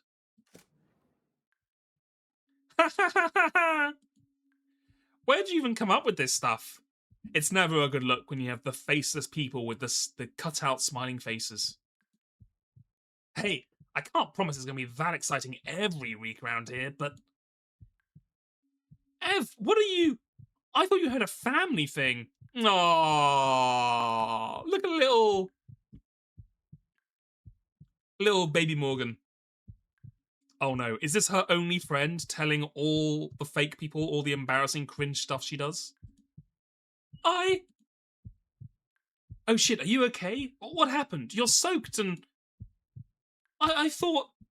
Who are all... We're the Mystery Club!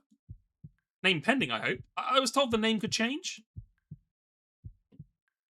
You were right, Ev. I just went around to people on campus. I tried being friendly, being myself. Oh, so Ev was the person...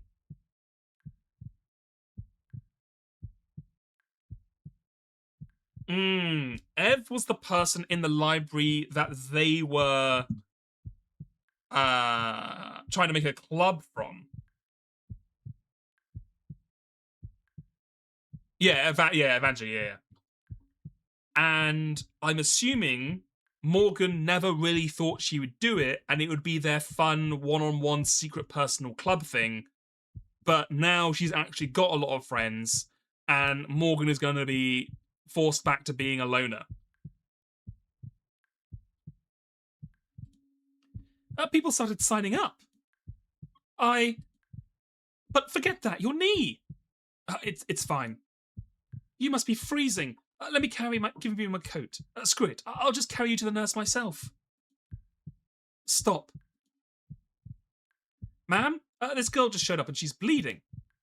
What? Bleeding? Everyone stand back. Where is she? Who? What's her name? I don't know. I don't think I've seen her before. You, girl, come with me. I'm taking you to the infirmary. Ma'am, she's cold. That's very nice of you, but it's not sanitary to share uniforms. Stay here and wait for the floors to be cleaned. Ev, Don't worry about it. I can walk on my own.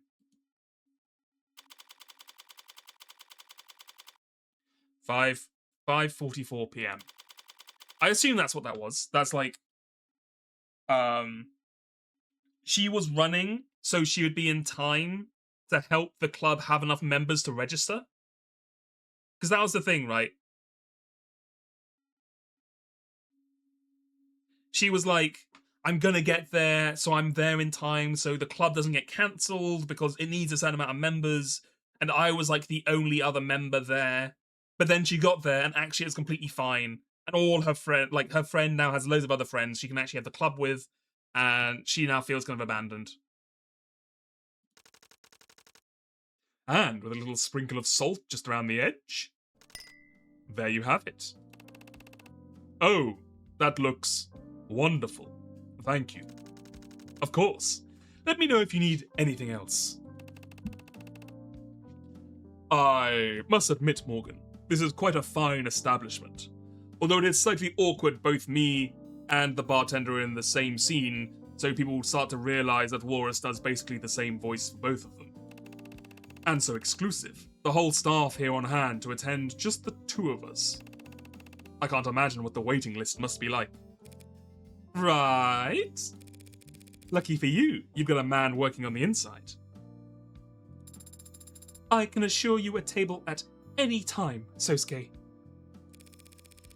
You or any of your housemates ever need a quiet spot to lay low from the judging eyes of high society? Now you know where to send them. Huh. I might just do that. Or I might do just that. And these prices. So reasonable. Shit. Knew I should have gone with digital menus. Hey, Sosuke. That name they have for you? The Hound? That a title you were given? Or just part of the mantle you chose to take up? No, I was called that long before I started delivering messages. Long before I got my tattoo. Truth be told, I'm not sure where it came from or when people started using it. Childhood nickname, I suppose. Earned by following Mireille around like a puppy? I never, Who told you Mireille was, the heir when we were, It's a miracle you didn't break under torture, you know that. The Hound of Ikaria. So everyone called you a dog when you were a kid? jokingly, lovingly. Mary's right. I don't know anything about beep. One of the many things I've long since acknowledged that I'm missing. But obsession, addiction, those are easy enough to grasp. I've rolled the dice plenty of times by now. But there are no demons haunting me, no other drivers in the car, no backseat drivers, unlike me. Just me, when I take too long to solve Clues by Sam, sitting in the dark with a hole in my chest. When it's hungry, I feed it. But it will never be full. Because the hole was there first. And it built a girl around itself, so it would have a place to hide. How can you tell? That they called you that lovingly. I want to fix her so bad. You cannot fix her. She will make you worse. And by worse, I mean dead. I suppose you never know. You just trust. And if you do trust, then that's your answer. And besides, what's insulting about being compared to a dog? Everyone loves dogs. Probably even you.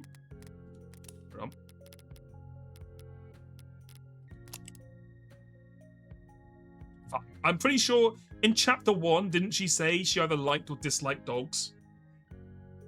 I think she does like dogs.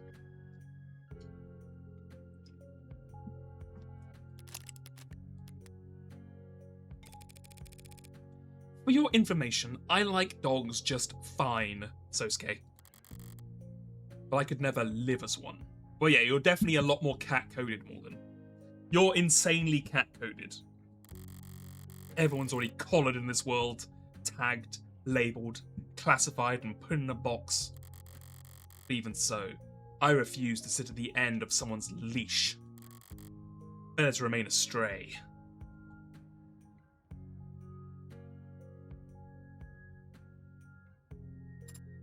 Credits.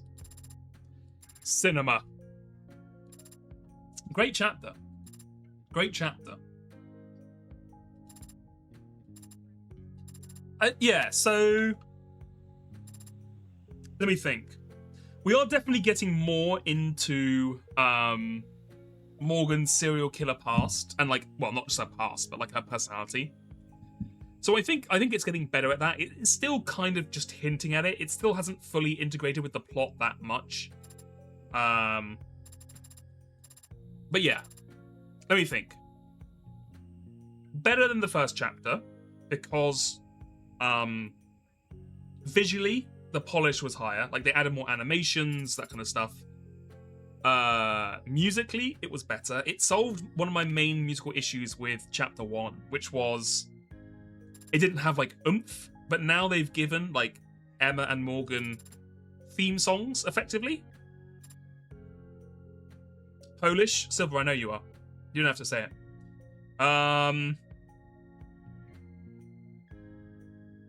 Sorry, I couldn't resist, sorry. Yeah, now they've given them the theme songs, they've given some oomph, given some personality, given something to make you sit up and pay attention. I really like that with the music. Story was, I think, a good chapter 2 story. You know what I mean? Like, chapter 1 involves the characters you're dealing with. Chapter 2 didn't really have any connection to Morgan or Sarah, apart from the fact obviously she killed the victims, but you know, they weren't like the case wasn't directly connected to them. But I think that's good for a case too, right? Because then it's just like, it's kind of like Ace Attorney, right? You have the establishing case, you have the case involving someone you know, then you have like maybe a couple of like quote unquote unrelated cases, but they will all have hints of something big in them, and the final case will bring everything together. You know, this thread that's been going through the entire case. I don't know. If I had to guess, I think it's going to be Morgan being put on trial for being the Heartbreak Killer. And it'll have all these different parts, and then everything will come together at the end. So yeah, I think the story was good in that, I think in the plot and like the arc of the episodes, in my brain, that makes sense. The individual story in this case, I think, was very good. Yeah, I think it was very good. I liked this plot, the story, everything seemed to kind of make sense when it jumped from one thing to another. It did the same thing again that it did in the last one, where the criminal in this is still very relatable. Like like he didn't just do it because he's just fucking evil or whatever. Like it does justify why he did the thing. And me, the player. My God. Had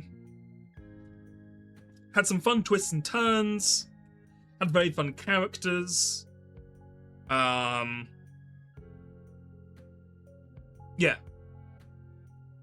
Very nice. Sosuke was very likable. Gonna miss him. You just wanted to see him without his shirt on. Don't lie to me. The gameplay, I think was good. Was there one? There were very few parts, if any. I think there might have been one where like I couldn't understand the logic it was going for. But apart from that, I think it all kind of fit together very well.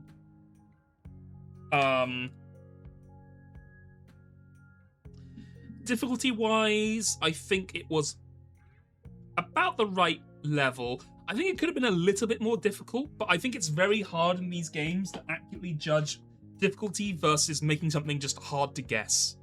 You know what I mean? Because I imagine it's very hard to make two pieces of logic connect together in an obvious way while also making connecting that dot hard.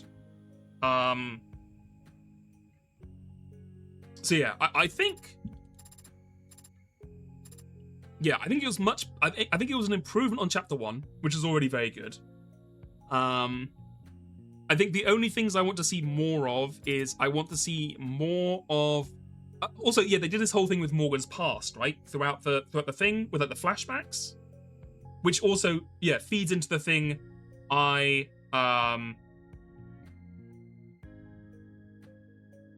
was talking about earlier, right? Where it's like, it felt like it was completely unrelated. Whereas in this one, they've threaded in the flashbacks throughout the chapter.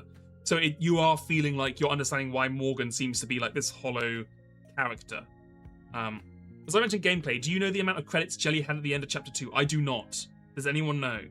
We can see who is better. Better at of the deviling. Yeah, so that feeded in. Or that fed in, I should say. Yeah, I think overall, really good chapter. Very, very promising of what's going to happen next. Really enjoyed the game. Absolute cinema, peak, etc., etc. Very excited to see what they do in Chapter 3. And now we just fucking wait, I guess. I have to join the waiting club. And we'll all just sit back and pray we hear an announcement about Chapter 3 soon. And it comes out this year, and then Chapter 4 and 5 come out next year, and it'll all be done. His due Finn. Okay, what are they going to put? What they're going to do is the next one. In the details. Oh, okay, he... Oh... He, how the fuck has he kept this secret from anyone? His phone back screen is her and the child. Like, this is clearly his wife and kid. How is it his lock screen? He is so fucking wasted, by the way. And she's just like, oh, okay. Alright. That's very cute, though. Very cute.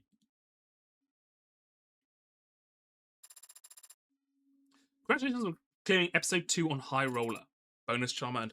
His number in the end was 382. Okay, but was that after he had bought every single charm in the phone shop?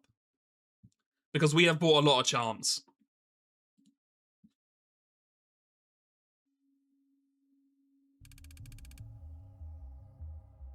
Oh yeah, this is the kid. I wasn't looking for anything in particular. The Rust gave me and the others food and stuff for telling them where the Blues go and who they talk to.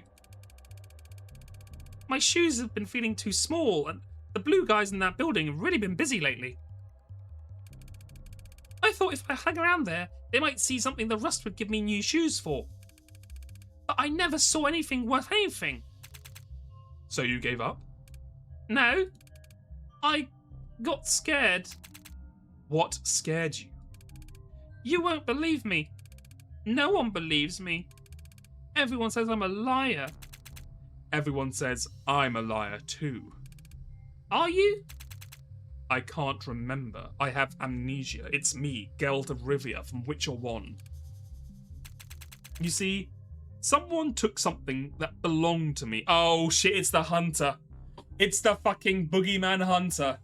Oh no. Oh no. And he's gonna get her description from this kid directly. Oh, Morgan is fucked. It's me, Tequila Sunset. I don't feel right without it. But I think you could help me find it. What you lose? My face. I saw the Red Hood. Except she was a lady, not a girl, and she didn't have her hood up. I didn't get a good look at her face, but she was all red. Red hair. What's this? Oh, look at this little cutie. Gold. Thanks. But are you sure? I wasn't any help. You've been a huge help. Now I know to look for red hair. I've tracked more elusive prey with less. To be continued in Of the Devil, episode 3. Quoting scripture. Is that like, I think it's like, is it quote scripture to the devil? Or have they just gone off the... Maybe they've just gone off the, off the saying train. Change PNG now before they get me? Oh my god, you're right. Wait. No, what? Wait. I hear something at the door. Wait, what's that? Hold on. Ah!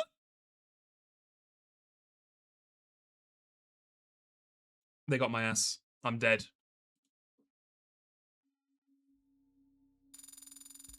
Episode 2. Results. 7 of 7 articles. Huge. 22 of 22 profiles. Huge. 34 of 34 key terms. Huge. 28 of 28 pieces of evidence. Huge. 331. Wait, hold on. Laria. The number at 382, was that the amount he had at the end or the amount he made in episode 2? The devil can cite scripture for his purpose. Okay, there you go. Yo, I'm dead. Yo. Otherwise, Jelly may have just owned me. Congratulations! You finished episode 2 with 331 credit. Your high score in episode 2 is currently 331. You've unlocked concept art and bonus scenarios based on this score. You also have a total of 382 remaining. Wait. No, that's crazy! That's it. Jelly had exactly 382. We literally got the exact same number of store credit. What? That is insane. What are the odds? That's actually crazy. Scripted. You're right. Sorry, this is all part of me and Jelly planned it beforehand. Okay, well, first of all,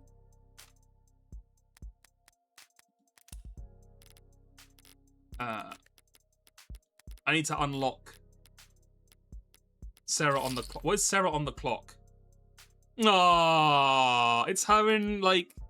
Well, she is also in a bunny suit, but it's more charming than the Reyes one, which is more sexy. But yeah, her as a bartender. She's got a little bow tie, shaking a little coaster. Very adorable. We will be sticking with the Necomorph, though. Actually, you know what? We gotta flex a little. Okay, let me see the concept gallery. What do we... Okay, what have we not done yet? We did all these. Did all these. Did all these. Did all these. This is our little lad, Isaac Porter. Oh, she was going to be... Okay, she was going to be much more anime, huh? Like, Twin Tails girl, and then they made her younger. And then they made her older. Okay. They were going to give her, like, Eve eyes from WALL-E, huh? I think this makes more sense, because they already had Makoto, who kind of looks like this. She did lose her potato bag, yeah. This, these, we've seen these people. Maid man. Like a maid, I see. Creek.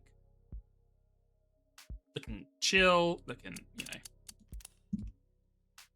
This fucking Miller was such a fucking loser, look at him.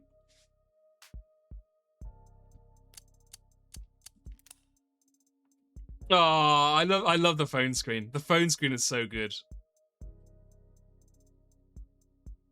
Look how happy he is. I've never seen him smile like that. The judge is Junko Onishima, yeah. It's interesting he has like a school jumper like set up under the robes.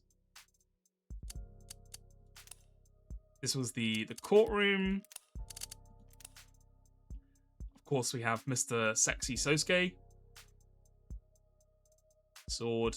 Neural implants. Oh, this... Okay, they actually show us the tattoo. Okay, this is... Oh, he has a...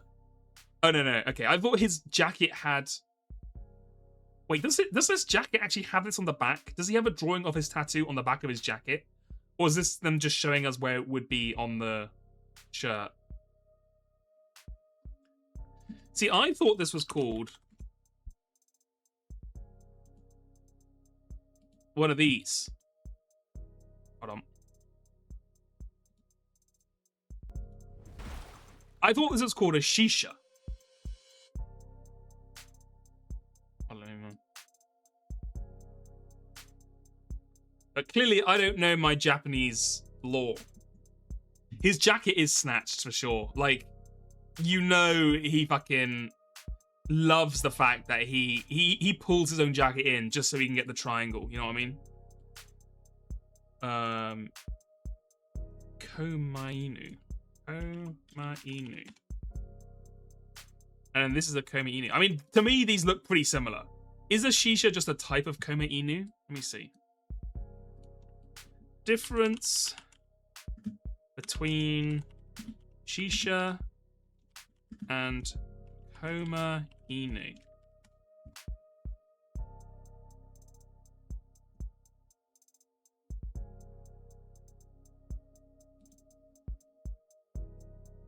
What is it? I love the fucking drawings. Shishi? Oh, Shishi. Ah, close enough, I guess. Is a lion and Koma Inu is a dog.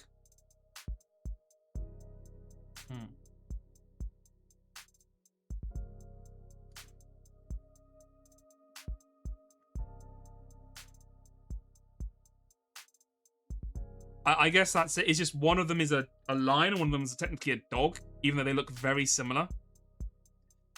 Koma Inu, open mouth to your right, and Shishi to your left.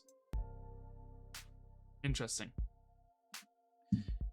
Yeah, Shisha's only in Okinawa. Yeah, well, at least it's in Okinawa. I don't know if it's only in Okinawa. But I know that. I know it's in Okinawa.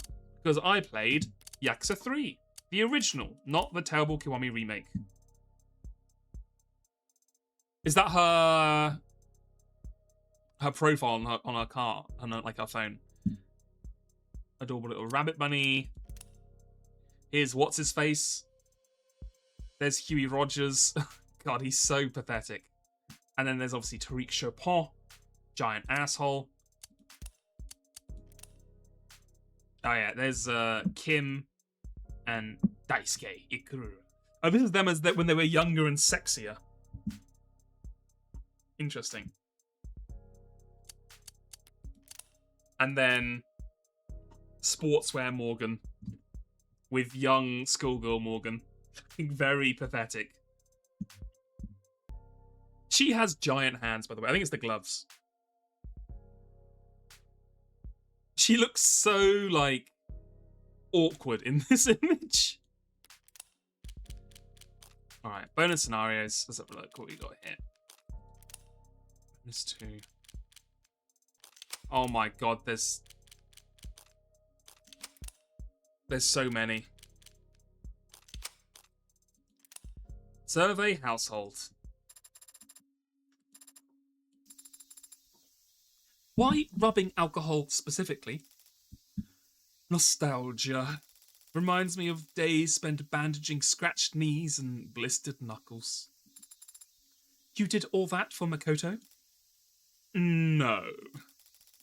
Some other boy who was always overexerting himself. I like the smell of blood for the same reason. Oh. And antiseptic. And scalpels. Good night, Silver. Sweet dreams. That boy was always so hardy, he made the perfect test subject. The test subject? I still think about finishing my medical degree sometimes.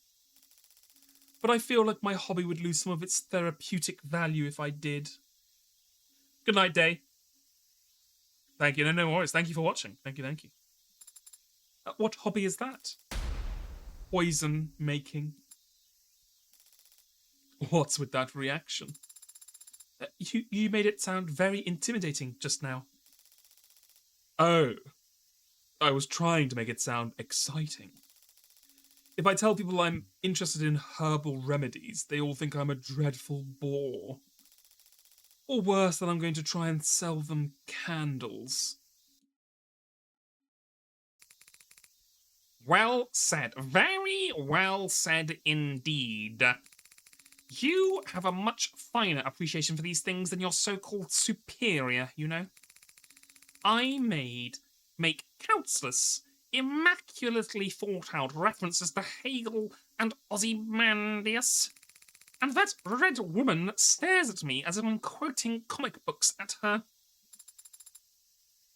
Comic books can be good too.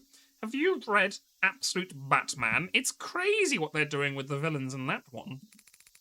Comics are for children. Oh, sorry, was that Sarah? So, comic books can be good too. Have you read Absolute Batman? It's crazy what they're doing with that one. Comics are for children. Are you a child? I mean, yes, aren't you? What about graphic novels? What is a graphic novel? Wanpie, for existence. Is that meant to be One Piece? Wanpie? Oh, Wanpie! Who's your favourite? Why list King Arthur alongside those other historical figures? Wanpie reference. The Wanpie is real. Arthur was based on multiple historical figures, I'll have you know. But even if his exploits are not factual, it still stands that he united a divided people and defended his homeland from barbarism. He also met fairies and wizards and fought dragons. I know. Impressive, wouldn't you say? Very much so. The Once and Future King was one of the first books I read all on my own. That's quite impressive. The vocabulary was, I'll admit, difficult at times. But I was reading a version with handwritten annotations, so I managed just fine. There was writing in the margins, like a hand-me-down. Hand-me-downs are for peasants who can't afford anything better. Was it given to you by an older family member? Yes. But it was not handed down to me, you see. Oh. And I went on to annotate it further myself, so that I might someday pass it on to some other reader. So tell me, does that sound like a hand-me-down to you? Yes. You go until I finish smoking this. But Daisuke, that's a vape. That will probably last for 15 hours. Or I get bored. Very well. And I get bored fast. I'm of the TikTok generation, you see. Oh, well, if our time is limited, perhaps we should focus on a topic of singular importance, such as athletics. And just like that, I knew he was gas. Lowered my frame and flipped him out of the ring in one motion. An overwhelming, trampling victory. Best kind there is. I can imagine. Oh? You done any wrestling yourself? Any MMA yourself, little copper? Not physically, no. It's difficult to find partners who are a good match for my build. Sounds like an excuse. You sure you're not just scared? Confrontations may be intimidating, but sports are not arguments. They are pure expressions of noble competitive spirit. Ah? That is to say, I would never back down from a challenge. Ho ho! Well said, well said. I know exactly what you mean. When you lock eyes, there's nothing else that needs to be said. I agree. So, what will it be? Arm wrestling? Sumo? Chess? Boxing? Why not all three? Good. Very good, you little... Sir? What is it? Can't you see him in the middle of... Well, what is it? The VTOL needs to leave now if we're to be on time, sir. Here's a quote then, for your little survey, copper. Success can be a prison. But even in a cell, a man who's mastered himself remains a lord. I'm not sure I understand that one. The hell? Makoto-tan said it made perfect sense. Buddy, you gotta bounce your ideas on someone else. And then you engage. I see. So you need me to stand here and film you two because... Why? Because Sosuke is teaching me how to do a 1-inch punch. Oh my fucking god. And I need it recorded from a distance in order to practice it later. Why? Because she asked me very politely, Morgan. What more do you want? No, why do you need to know this, Sarah? You have, like, the strength of, like, a truck. Why do you need to learn a 1-inch punch? Adonai, surely you can intuit the advantages of a 1-inch punch. Because there's no wind-up. You can execute it without telegraphing your move to your opponent. And deliver maximum force to a critical weak point, even in the tightest of close-quarters combat. Not to mention, if the opponent has triggered any loser flags, your damage will double for each of them. Fucking... It's not an Umineko reference, but we'll deal with it as if it was an Umineko reference. What Sarah means is that an opponent who is overconfident is likely to leave themselves open at a vital moment, Morgan. And that's not incorrect. It was more of just an anime reference. I'll give them that. Right. Well, I don't know anything about close quarters combat or loser flags, but I do understand basic physics. Adonai? And so I can state this much with complete and utter certainty. Hey, don't blow up my spot. When performed by the same person, she's saying it in red. Oh god, she's saying it in red, it's true. Hey. All else being equal. Stop! No! Don't blow up my cool attack! A 1-inch punch will never be more effective than just throwing a normal one. But That cannot be true. You. Why would you say that? Why would you shatter Sarah's dreams? Am I wrong? You didn't have to say it like that. There was no need for you to say it like that. How am I the bad guy here? The fact that you can even say that is... Oh,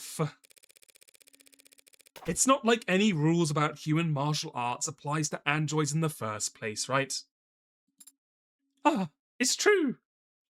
Physics is different for me. That is true. See? Perfect ukemi. Ikaria vid, playback, complete. Alright, I don't think we actually have time for all of these. Which one do you think is the best one to do? Let's do received call. Actually, hold on.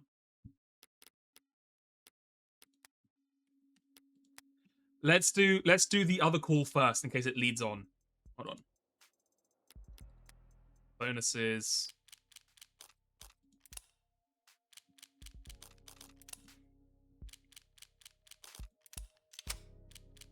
Deleted call.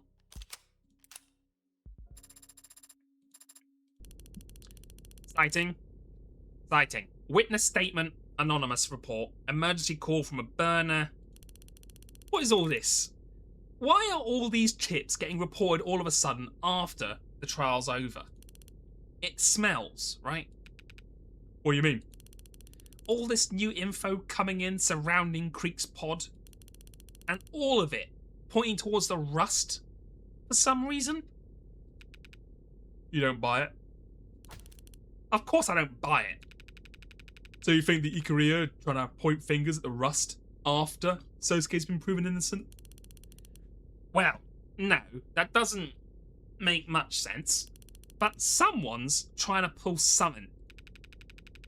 If the Blue Bloods are victims and you eliminate the Ikaria, that just leaves the rust. But why would they want to misdirect attention onto themselves? I don't know. I guess it can't be them doing it. But gang wars have winners and losers, right? Someone stands to benefit from pitting the Reds versus the Blues. True. But finding that someone is a task that even OC would struggle with. And we've our own hands full. With what? Sorting through all the false confessions and love letters addressed at Heartbreak. Prep for the convention. Chief wants everything to shine. Ugh. Grin and bear it. Any hair out of place in the private sector will. That's the convention of the Democratic elect, right? Or the mayor voting thing, right? That they were going to have. Phone call. Yeah, it's a family thing. You excuse me. No, it's fine. I need to get some air anyway. Hello? Whoa, hey. Wasn't sure you'd pick up. Why wouldn't I pick up for my adorable nephew? What is this? Am I on speaker? We gotta stick to code names? No, I'm just gonna have to delete all of this later. Thanks for that. Why would you call me on this line? It's the only number I have. You haven't exactly kept in touch. I don't. Relax, man. It's a joke. Remember those? You used to be good at them. Yeah, I remember. Never took anything seriously. Only way to live. I hope you don't mean that. Do I hear a teaching moment coming on? It's like riding a bike for you. Why call me now? Take a guess. Oh, you can't. You're serious. You're the one trying to take credit for Creek's pod. Waste not, want not. No one else seemed interested in it. Hey, nephew. Yes, sir. What the fuck are you thinking? The Blue Bloods will drown you. You think you have the numbers? Well, they have unity. A lot less unity than they did a week ago. Creek was a flickering light bulb of low-quality hope for the young bloods. I extinguished that and the old guard haven't even tried to retaliate. If I was a young blood, I'd start feeling pretty damn disposable right about now. You want to start a civil war? That's on your head. But taking credit for kills you didn't earn sounds like a pretty dumb way to spark it. Fake it if you ever want to make it. Don't worry, the young bloods will start seeing some very real casualties soon enough. Don't do this. This is... Do you even have permission from... Now, that's low. You, of all people, threatening to tell Mom because I'm taking initiative? Because I'm stirring a pot that's stone cold? You want to act your age, urge caution, pray 3 times a day to the status quo? Go right ahead. I'm gonna move. I'm sorry. You didn't call to argue. This was a courtesy call. Thought you might appreciate a warning about all the smoke that'll get blown up your ass over the next few weeks. Thanks, but I'm not so old I can't recognise bullshit when I smell it. That's good. Glad to hear you're still sharp. Besides, I'm not an OC anyway. You went back to arson? You're not still in homicide, are you? Thought that was like a sabbatical. No. That sucks. Because I've met all the guys who are in OC, and I don't like any of them. Sounds like they're doing their jobs then. Sure. Hey, listen, I didn't mean to drop contact. Ah, don't worry about it. You picked up when I called. That's all anyone can ever do, right? Bare minimum. Yeah, well, not like I can invite you over for dinner. I guess not. Don't do anything that'll get you killed. Damn, you full of good advice today. Got the fortune cookies afraid for their job security. I mean it. Don't do anything that'll get you killed. There it is, the double emphasis. What do you used to say? Redundancy, right? I remember. Believe it or not, I took every lesson to heart. File deleted. Interesting. Okay, and then received call. Rockford. Hey. No, I'm glad you called. I could use some decompression. Well, I just had a loss, but don't tell anyone I called it that. Thanks. It'd be the death of me if it ever got out. She's calling Edgeworth. They're buddies. Yeah, no, I read the story. Well, what I could. It was kind of hard to read anything in between the editorializing. Right, if it gets you the resources, who cares? I don't know at this point. If I can be conspiratorial for a second, I'm not sure they want Heartbreak Court. That's going a bit far. It's more like, so long as Heartbreak's out there, they want to take advantage of the moment. People are scared because of Heartbreak. The state thrives on fear. Some of the radicals are getting bold. The state will relish the chance to draw them out. Maybe after the election. No, that's okay.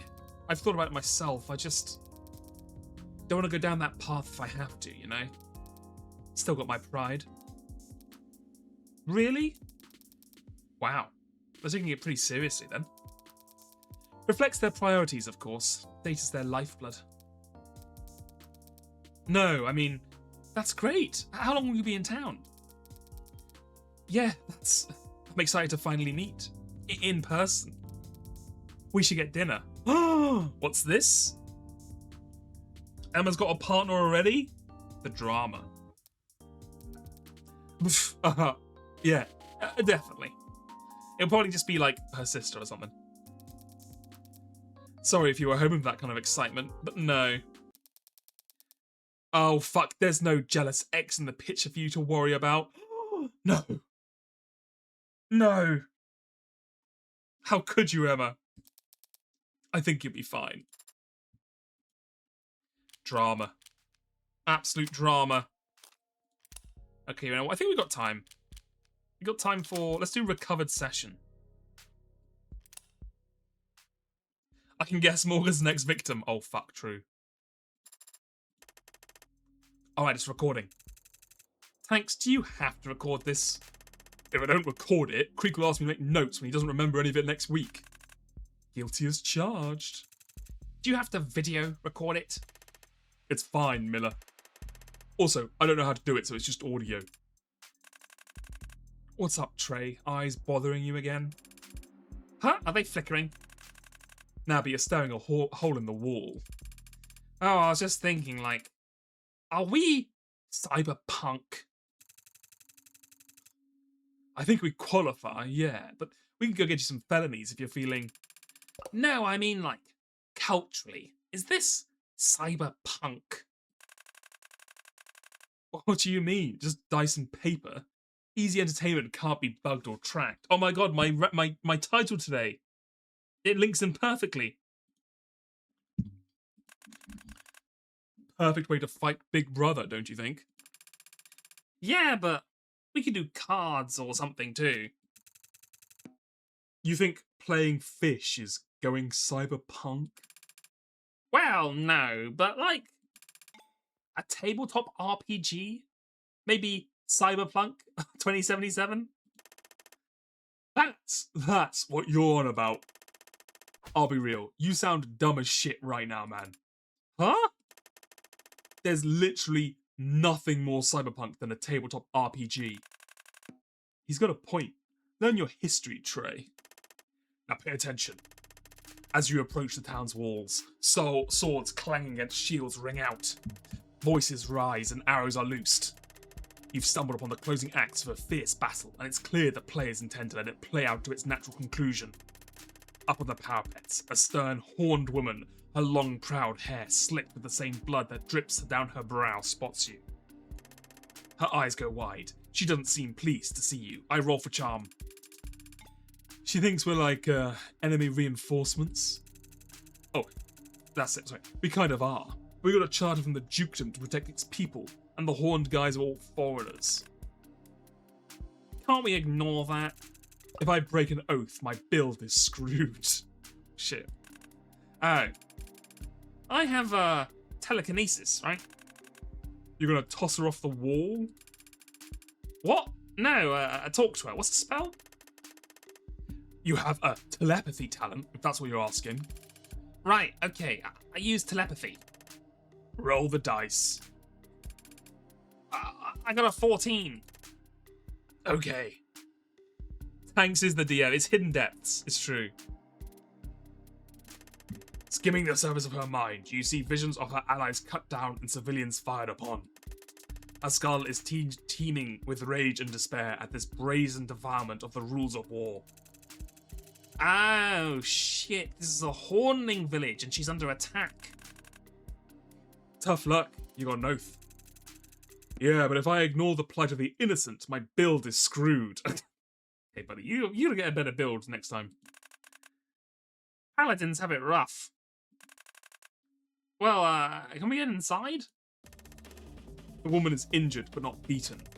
Within a few paces of her lies the lever that operates the gate. She eyes you and readjusts her grip on her club. She is seriously considering destroying the device that prevents you from entering. Can she hear me? Yeah. Okay. I use persuasion. We're cool, lady. 19. Every time. Ugh, how do I even... Taken aback by your earnest appeal, she spots a glimmer of hope in your arrival, and betting on that hope, she throws open the gates for you. Creek, do you have, like, different dice from the rest of us? What do we come here for again? Oh, rumors of a powerful necromantic home in the area drew you towards the supposed final resting place of Elspeth the Never-Dying. Okay, persuasion. I asked the lady where Elspeth's tomb is. 20. Bro, this guy is unbeatable. That's not even... While she is first taken aback by your abrupt change of topic, your, clever wording subtly hints at the idea that Elspeth's crypt might have a weapon powerful enough to drive her village's raiders for good, off her village's raiders for good. And here comes Morgan with the total party kill. Oh, shit, +2. Elders used to frighten us with tales of Elspeth's might to get us to behave. I remember my nan would tell us she'd rise up from under the town's church if we didn't do our chores. Okay, so the dungeon's in the church? But of course, the church is locked down and full of our women and children, along with the sick and elderly. We'd never risk the safety of opening the church while this battle yet rages. Well, yeah, but I can just pick the lock, right? Oh my god, I fucking... Bro.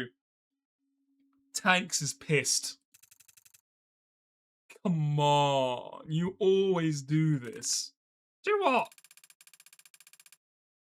You always luck your way out of the battles and then we have to get beaten up for 15 turns. I come back to revive you, don't I? I don't think you've even lost HP yet. I'm playing smart, avoiding conflict. Avoiding all the scenarios I set up too. Alright, I'll throw a knife at one of the raiders. 19. Seriously? The knife hits him right in his eye and he dies instantly. But he... I mean, I guess if he's a scrub, I feel like even if you crit in D&D, sometimes you don't insta-kill the enemy unless they're absolute trash. Dropping the keg of burn gel, he was rushing towards the nearest fortification.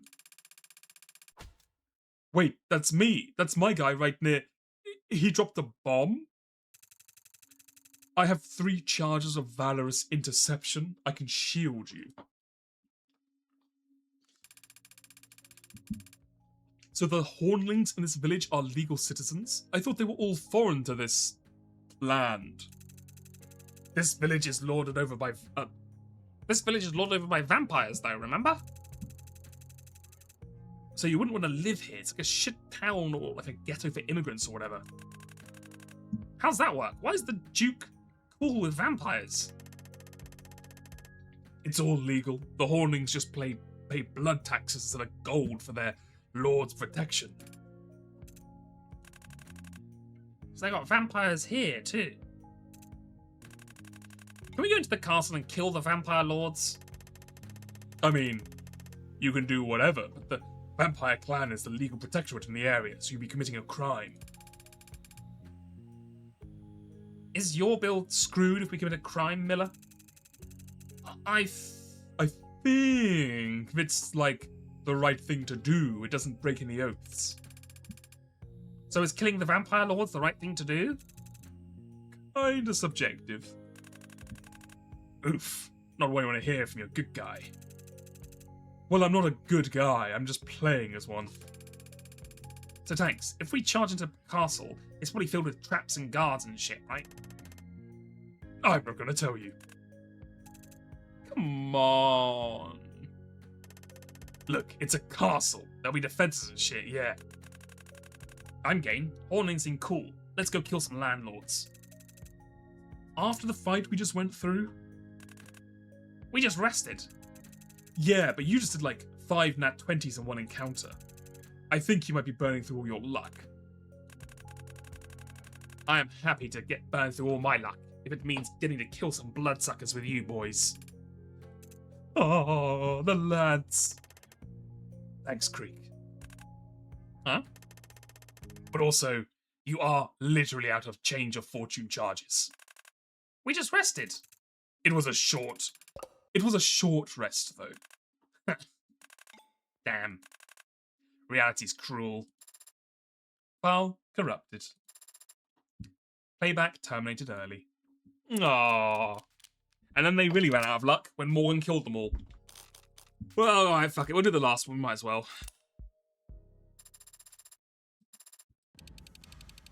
Throwing out flowers. It always depresses me. Actually putting them in the bin. She used up all their luck for D&D and died. Yeah, but they had one last good bonding moment. So, you know, it all came out well in the end. So they end up just withering around my place. I might have some kind of record for the number of flowers killed at this point. Why do you buy so many flowers? I don't buy them. I get sent them, and chocolates and wine and lockets of hair. Sometimes all mixed together. How these people even know where to... Mama? What? You give anyone my address? The hell kind of question is that? How do they get my address then? Maybe if you started putting your personal contacts on your business cards, you wouldn't be so easy to find. So now if a woman's friendly, she deserves to get stalked? Not very forward of you, Mama. Forward? You don't think I know about forward? You brats that know shit about political correctness. When I was your age, we'd list... She's gonna go on for a while. If you need to save battery or data or whatever. So this is where you previously worked? Yeah, I was what they would call a #1 gal. And that involved people buying you lots of drinks? Selling dreams. That sounds like a very nice way to make a living. Nah, it's actually pretty mean. What are you doing over here anyway? Gloating? If you're not going to come back, don't lounge around. Your old fans will get the wrong idea. Come on, Mama, I'm just sitting here. And a crowd's already gathering. My bad. Would you ever consider making a return? Nah. I didn't hate it, didn't feel ashamed of it or the people I met doing it. Even if some of them are nagging grumps. Keep it up and I'm handing you a mop. But I want to be moving up, you know, always up. And the only places up from here are those cloud palaces where courtesans lounge on golden couches and get fed grapes or whatever. Big gap from here up to there, and there's no footholds. Either you make it all the way, or you fall. Need a little more security in my income than that. Plus, working security, I get paid to punch the teeth out of handsy assholes. Not even the most powerful courtesan in the city gets to enjoy that feeling. Without getting into more detail than you'd be comfortable with, how high is Mrs. Kim in the leadership organization? Pretty high. But she also works here as a manager. So does she need to? We're not as rich as the Ikaria or insane as the Rust. We all gotta work if we want to eat, leadership included. I see, but even so, this workplace seems very high energy for someone of her age.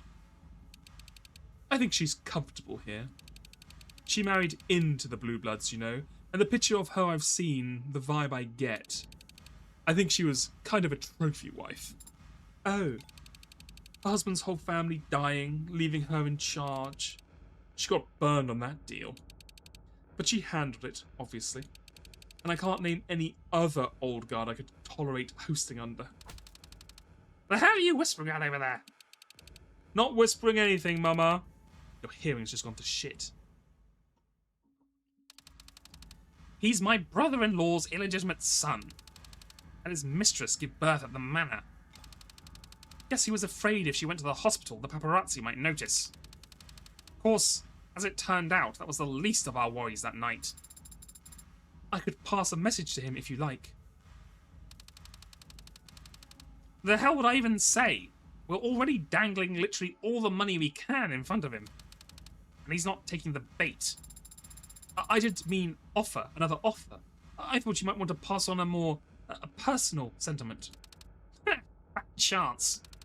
We don't share any blood, we've never met, and if the fox asked me to kill him, he wouldn't blink. I think that Sosuke would blink. Give it up. Sosuke and I aren't family, little girl. But if he wanted to be family... forget this shit. I got a job to get back to. If I look away for 5 seconds, all the talent around here devolves back into high school drama addicts. She took my locker. He stole my deodorant. no one can deny your work ethic, Mrs. Kim.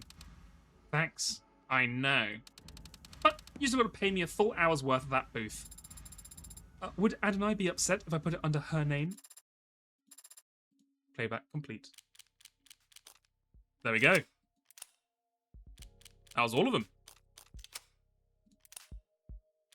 Well, thank you for sticking around. As I said, very good game. Very excited for the next release, which I don't think we have any idea when it's going to be, apart from hopefully 2026. Saturday will be the special anniversary stream, as previously mentioned, so look forward to it. That is an order.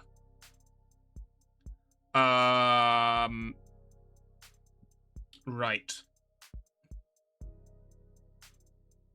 Who do we raid last? Jelly or Alison Dara? I think we raided Jelly last because we raided him.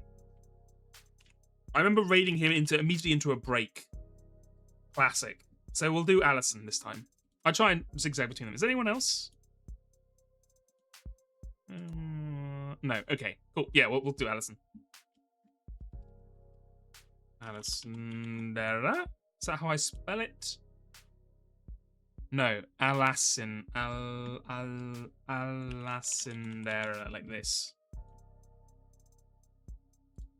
Alasindera. Aha! Perfect. Alright, well, hope you have a great week, and I will see you on the weekend. Farewell. Farewell. Bye-bye. Thank you for sticking around.